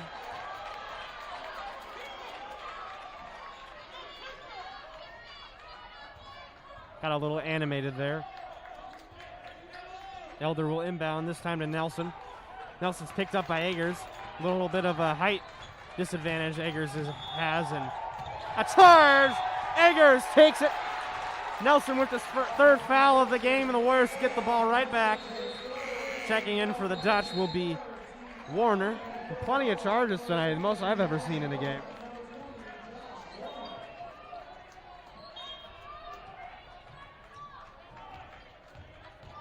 Larson, he's picked up by Allen at half court. Brown, bad pass there to Eggers, but he's still able to grab it. Another bad pass there. The Warriors not being smart with the ball. Coach Larson is not happy right now. Elder trying to drive on Brown, finds Allen deep for 3 again, and he hits. No Allen. He's got range. He's hit 3 from that far out, and he puts the Dutch now just within 1. Larson able to finish. Foul wasn't called, but he still gets the 2 points, puts him back up by 3. Little over halfway done with the third quarter. Still a close contest.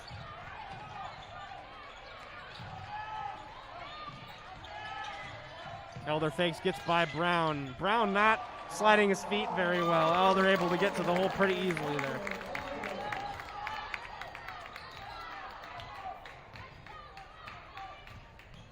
June Ender. Nice pass down low by Carlson. Holy cow. My goodness. That was quite a gamble. Timeout here on the floor, I believe, for the Warriors. And back up by 3 now. Nice play down low there. A good pass by Brown, or Carlson, and a good finish by Brown. You know, a couple of easy buckets there. Brown not playing the best defense on that last possession. A couple turnovers by the Warriors, but they're able to get back into this game. They're up by 3 now. Dawson, do you think they did anything differently, or do you think it's just kind of the way the ball bounced? I don't think Norwalk really changed their offense. I mean, they've been scoring the ball pretty easily tonight. I mean, Pella's not the greatest team on defense, so I think Norwalk's just running what they were running in the first half, and it's working pretty well. And defensively, they've been able to get Nelson in foul trouble. He's now got 3 fouls, and we've still got 3 minutes up to the third and a whole nother quarter after this. So if you're a Norwalk fan, you'd be pretty happy right now with the fact that Nelson's on the bench in foul trouble.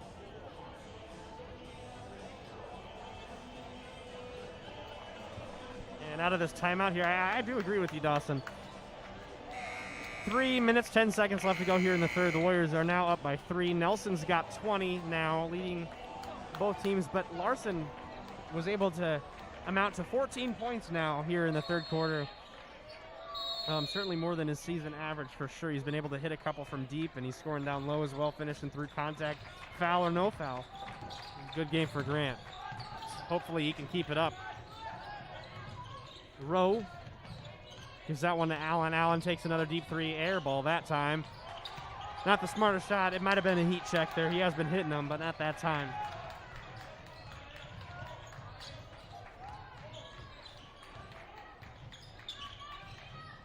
Brown gives that one to Reddick Bourne, who checked in. And a blocking foul on Warner. And he'll argue as he does. Second, 4th for the team.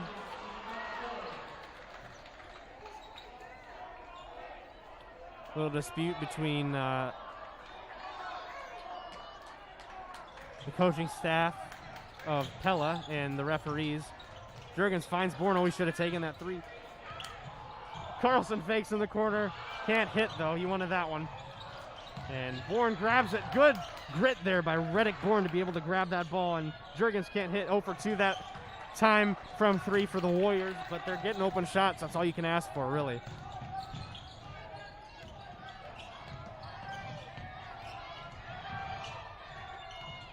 Miller takes a 3, can't hit. He's been pretty empty from the 3-point line tonight. I think he's missed 4.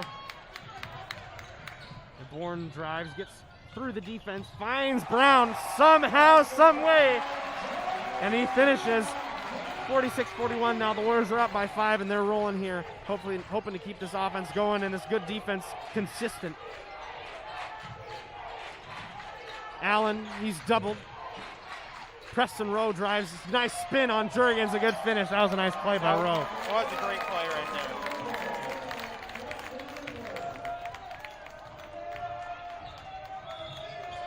And a foul called on Allen. It's his 3rd foul of the game. Checking in for the Warriors is Tunender. Never mind. And then checking in for the Dutch will be Nelson and Mace. I guess coach changed his mind on Cole checking into the game, and here he comes back to the scores table. I don't know what they're doing, but Coach is keeping you on your toes right now. yeah, for sure, he does that.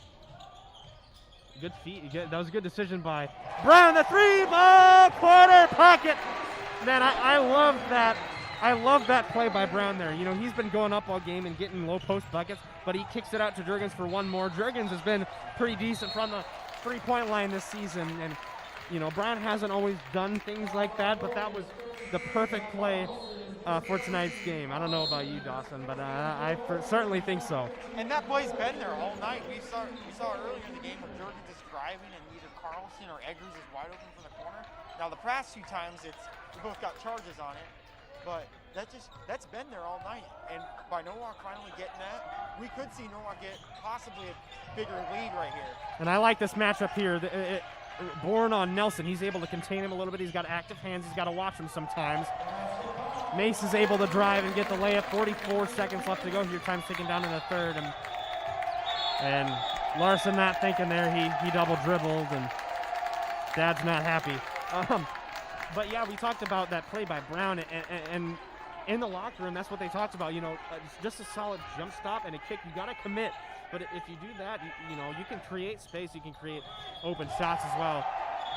And they'll count that bucket by Miller there, and 1, and he goes to the line. I didn't really see where the contact was right there.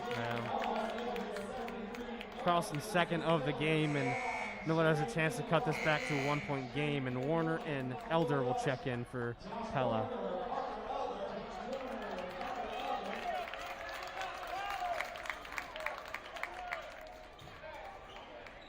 And I think best thing to do probably is to match Bourne on Josh Warner.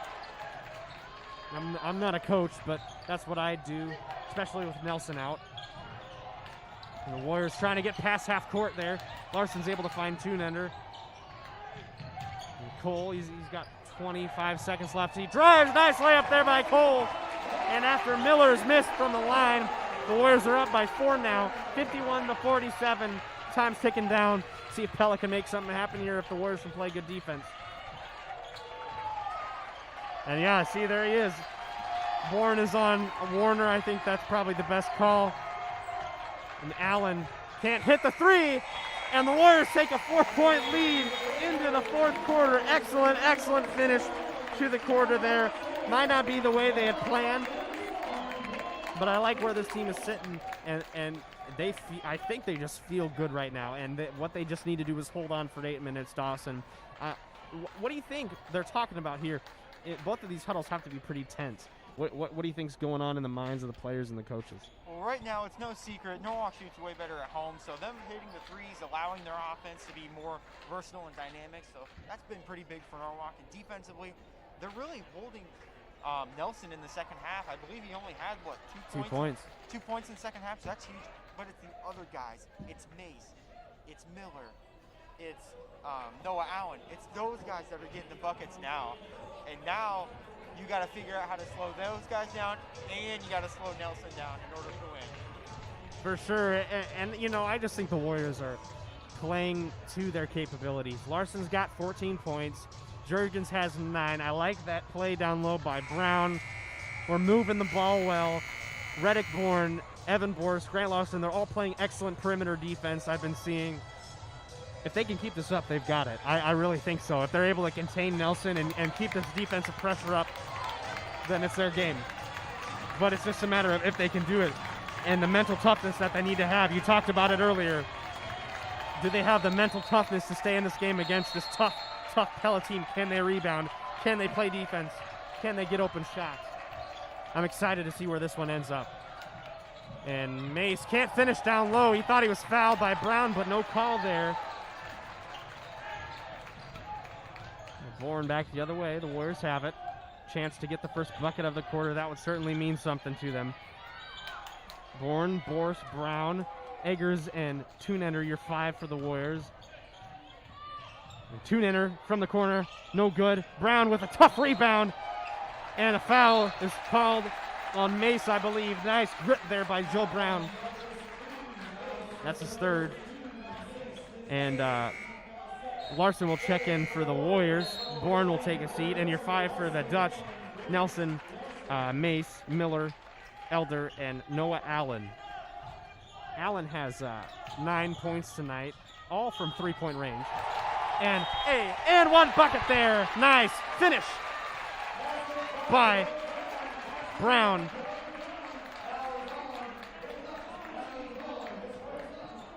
And Brown, not the best free throw shooter. We all know this, but he has a chance here. And he can't convert. Still a 6-point game, though. Evan Borst with the gritty rebound. I told you, the best rebounding guard in the Little Hawkeye Conference. I'll stick to that. Stick to that until I graduate, I'm telling you. Less than a minute played here, and the Warriors are up by 6 now. And the 5-second call there on Larson, I think. Checking in for the Dutch is Josh Warner, and Mace will take a seat.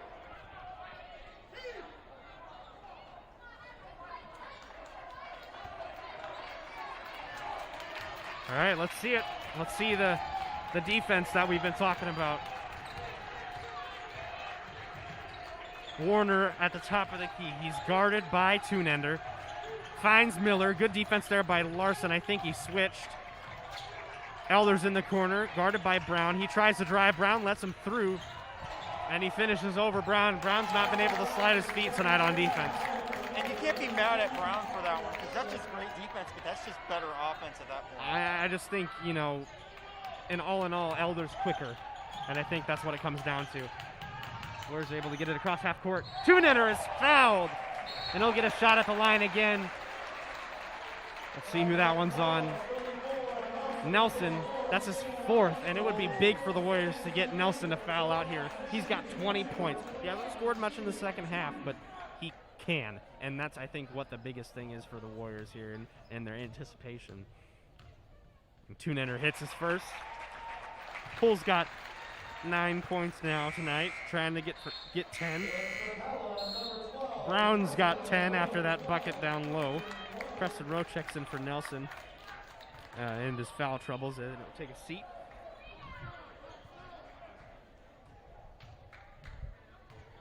Tunender makes a second. We've now got 3 Warriors in double figures. Brown and Tunender with 10 and Larson with 14. Miller takes a 3. That one is no good. Not a smart shot there by Carl Miller. Right now, Pella's tensing up a little bit. They realize they're down 6, and they got to, knowing them, they get a little impatient, so they start shooting threes that aren't really good shots.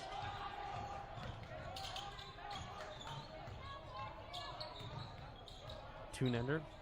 2 minutes have been played here in the 4th. Poole's guarded by Josh Warner. Brown's in the corner.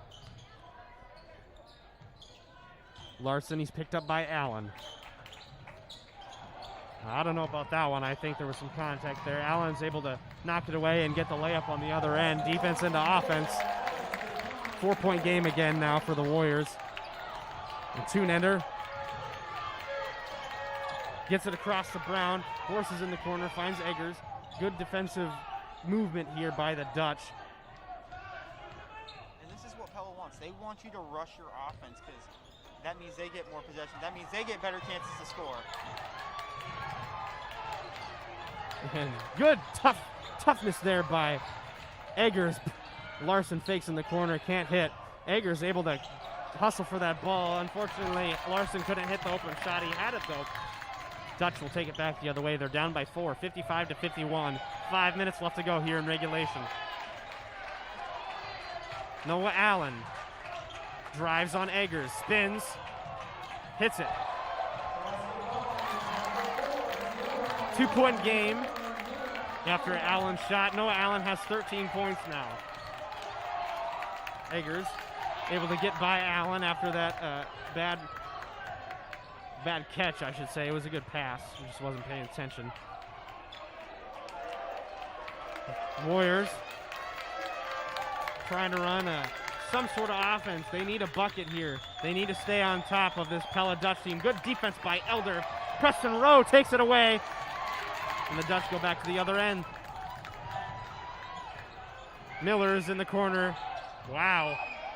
Not even close, right? Preston Rowe is able to finish. Oh, no, that one was out, but second chance bucket by Miller, and it's a tie game. The Warriors aren't able to rebound on that possession, and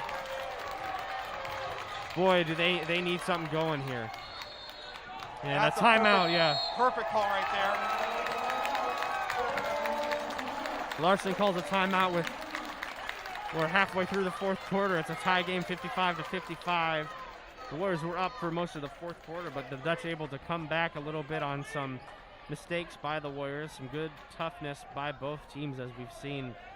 Eggers with a good play down low. It didn't amount to anything, but both of these teams are playing hard, Dawson. I'd really, if I'm a coach here on either team, I really just think I really do like what both teams are doing. Honestly, all I'd say is I think they need to be smarter with the ball. I don't know what you've got. Oh, yeah, I agree with you on that one. I mean, both teams have had sloppy turnovers. They've had unnecessary fouls that they've had. I mean, that's one thing. If both teams limit the amount of fouls and turnovers that they'd have, I mean, Nelson would still be playing if they didn't have 4 fouls. So definitely something they got to look out for in the next 4 minutes. And you know, I said it'd be big if the Warriors are able to get Nelson to foul out, but he hasn't scored in this quarter, and the Dutch came back. So they're deep enough to still win the game without Nelson. I think the Warriors need to maybe focus on stopping the team as a whole than drawing fouls on Nelson, even though that would be helpful. You almost wonder if the Pella coach basically said, since Nelson has foul trouble, that they're almost going to use him as a decoy and try to get others involved, like Miller, Warner, Allen, and others. I agree, yeah, I think it's definitely possible. Brown gives it to Bourne. Carlson's got it, he's guarded by Miller. Illegal screen called there on Bourne. That's his first. 5th for the team. The Dutch have 8 as a team.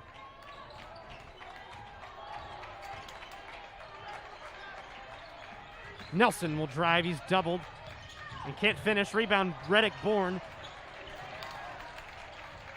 Grant, Larson back the other way. Jurgens, he's guarded by Nelson. I do like that matchup for both teams.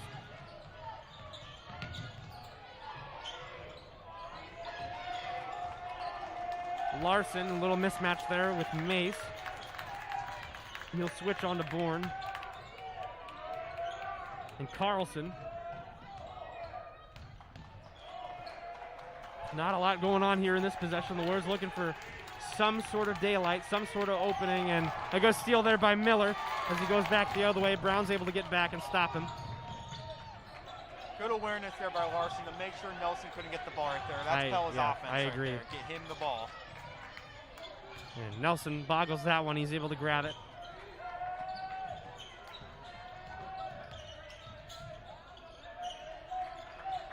Great defense on both sides, I'd say.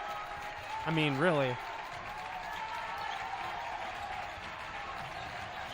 Nelson not able to get by Larson, but they said he reached. I don't know. That's his.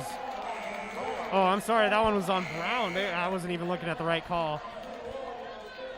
This is the second foul of the game. What did he call? Just a reach? Yes. Oh. And boy, Bourne wanted that one to be clean, but he hit him. Nelson will go to the line. Both teams will be shooting for the rest of the way.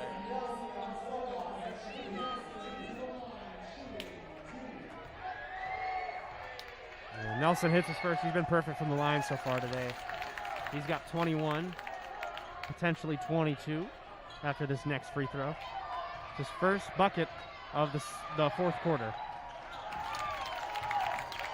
Nelson with 22, Noah Allen with 13, your double-figure scores for the Dutch. Bourne.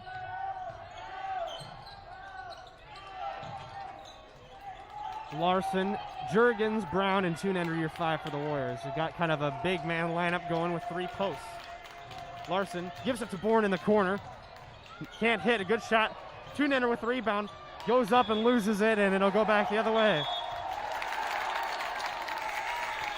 Carlson will check in for Bourne, Tunender. And checking in for Jurgens will be Borst. Yeah, I like that shot by Reddick. It didn't fall, but he had some room, and the Warriors were looking for some offensive production, and they couldn't find it last possession. That's a shot you have to take, regardless if you're a freshman or if you're a senior. Timeout. That's a shot you have to take when you're open. I agree. Timeout called by Pella. They haven't called one in a while. So, not much to say. I mean, a 2-point game. The Dutch up by 2, 57-55 off of those free throws by Nelson. So not necessarily a great play. He was just fouled by Bourne. I think both teams are playing decent defense. Dawson, what do you think? Oh, definitely. Pella's been playing pretty good defense. I mean, this game was 55-55. It's been 55-55 the last, 4 minutes of game time. The fact is there's only been 2 points since that. This shows the defense and the toughness of both teams. But for Norwalk, they got to get something going. They've had open looks. We saw Reddick Bourne's open three-pointer right there. We saw Colt Tunender trying to get the ball up, but lost it. So for Norwalk, they just got to convert the looks that they get. So as we get set to go here, 1:48 left in regulation. It's been nothing but excitement from both sides. And it will be Dutch ball after this timeout. Miller, Allen, Elder, Warner, and Nelson for the Dutch. Carlson, Brown, Borst, Larson, and Jurgens for the Warriors. This would be the time right here for any Norwalk defender to step up and take a charge to get Nelson out of the game right now. Double on Allen. Nelson was open from 3. That was scary. Allen, again, good defense here by the Warriors. They're able to switch and trap. Nelson's in the corner. He takes a 3. Can't hit. And the rebound will go back to Nelson. 1:25 left. The Warriors trying to limit any possible production here from the Dutch. Good defense by the Warriors. I like what I'm seeing here. Miller will drive. He gives it to Nelson. Oh, Carlson's got to stay on the floor on that. He's jumping all over Yeah. the place. He needs to just sit down and guard, keeping it a steal. Less than a minute now. The Dutch able to eat some time up here. Allen gives it to Miller. Over to Nelson. 45 left now. And a foul called. That was a good foul because we had Warner open way down low here, and now Elder, I believe, has to shoot. Checking in for the Warriors is Bourne and Tunender. I like that move as well.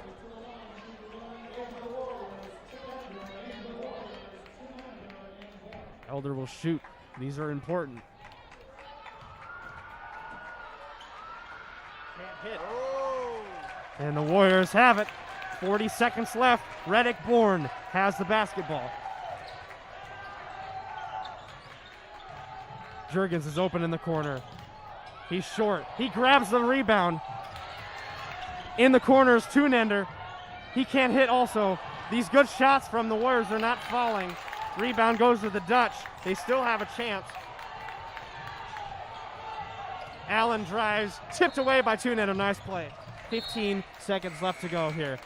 Those are Borst great and rules. Carlson checking in, as well as Mace for the Dutch. Yeah, both excellent. That look from Jurgens in the corner, I bet he's kicking himself right now. Timeout here for the Warriors, or for the Dutch, excuse me. Yeah, I mean, you know, to say the least, those are shots that you need to take, especially down the wire, and you're wide open in the corner, the shortest three-point range you can be in. And they just didn't fall for both Jurgens and Tunender. And, I mean, of course they're disappointed, but there's nothing more you can do in that situation. And I, you know, the basketball gods decide that, Dawson. I don't know what more you can do here. So what the Warriors can do now is stop the clock, get a rebound, and get to the other end and get a basket. I mean, they've got time, but there's no room for error anymore. Yeah, hopefully you can foul one of their worst free throw shooters and see, or you can see if you can get a steal. Allen is fouled with 10.8 left to go. And that one's on Borst. Looks like he got hit in the eye. Who, Borst or Allen? Allen. Allen right there. Eggers, Bourne, and Jurgens check in for Borst, Carlson, and Brown.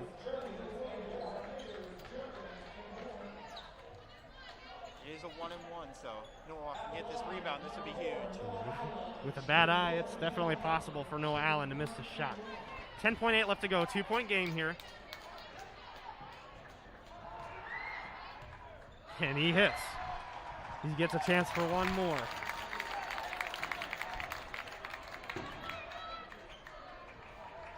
Can he convert? He can. Allen puts him up by 4 now. The Warriors need a miracle. Larson drives to the other end, finds Jurgens. He takes a deep three. No good, but he's fouled. He gets 3 shots at the line. Still 5 seconds left to go here. Oh my goodness, I thought that was going to drop. I thought we were going to witness Holy a 4-point play right there. So here's what you got, Dawson. Do you miss on purpose or for 2 points after your 2 free throws? What do you do here? If I'm Norwalk right now, and I'm Max Jurgens, I don't miss any on purpose. You try to make them all. You live with the results, and you foul. That is the only thing you And can he do right can't hit his first free throw.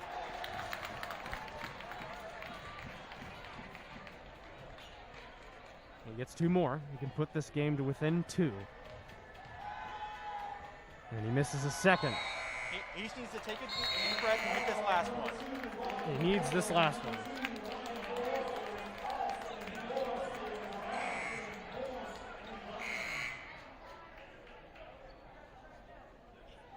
Carlson, Borst, and Brown checking in for Norwalk.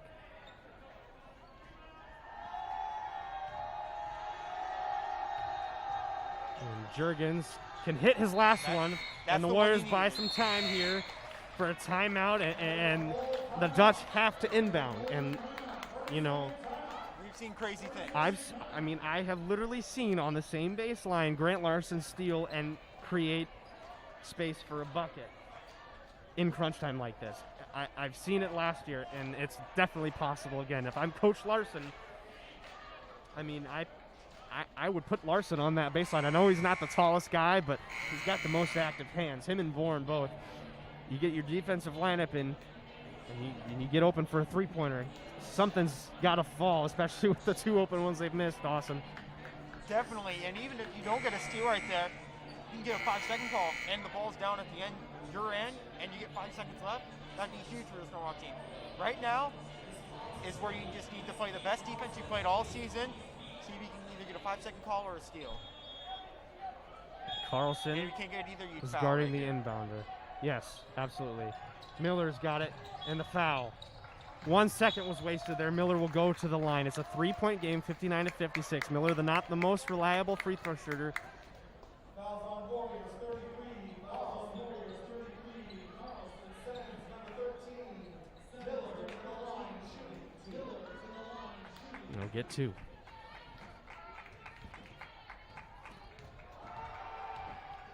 He makes his first. 4-point game. Bourne and Eggers check in for Carlson and Borst.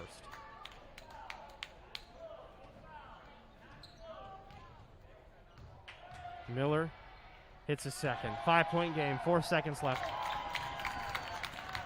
Tunender almost found Larson, tipped by Allen. They say Pella ball? Is that what I saw? Okay. No. Carlson checks back in. Referee had said at first it was Pella ball, and I was confused there for a second. Larson finds Carlson, takes a quick three, can't hit. Rebound will go to Eller. That's a tough one to swallow if you're a Norwalk Warriors fan. And you know, I think as I look at how this game was played, especially even down the stretch, I think both teams played hard. I think the Warriors played good defense. You know, couldn't hit their open threes is basically what it came down to, and that's not something that you can get mad at as an analyst, as a coach, as a player. What do you got, Dawson? At the end of the game, Norwalk just didn't hit their shots like they were supposed to. Max missed 2 free throws. Reddick missed for 3-pointer. And Jurgens missed 3-pointer. So you got to make those shots if you want to win these type of games. Well, you know, we hate to see it, but it happens sometimes. Pello getting both wins for the regular season games. We thank you guys for joining us as we've had some technical difficulties, but we're glad to be back. We'll see you at the same time tomorrow against the Newton Cardinals. Thank you guys for joining us. For Dawson Livingston, I'm Schaefer Landit. Have a good one. Stay warm. We'll see you next time.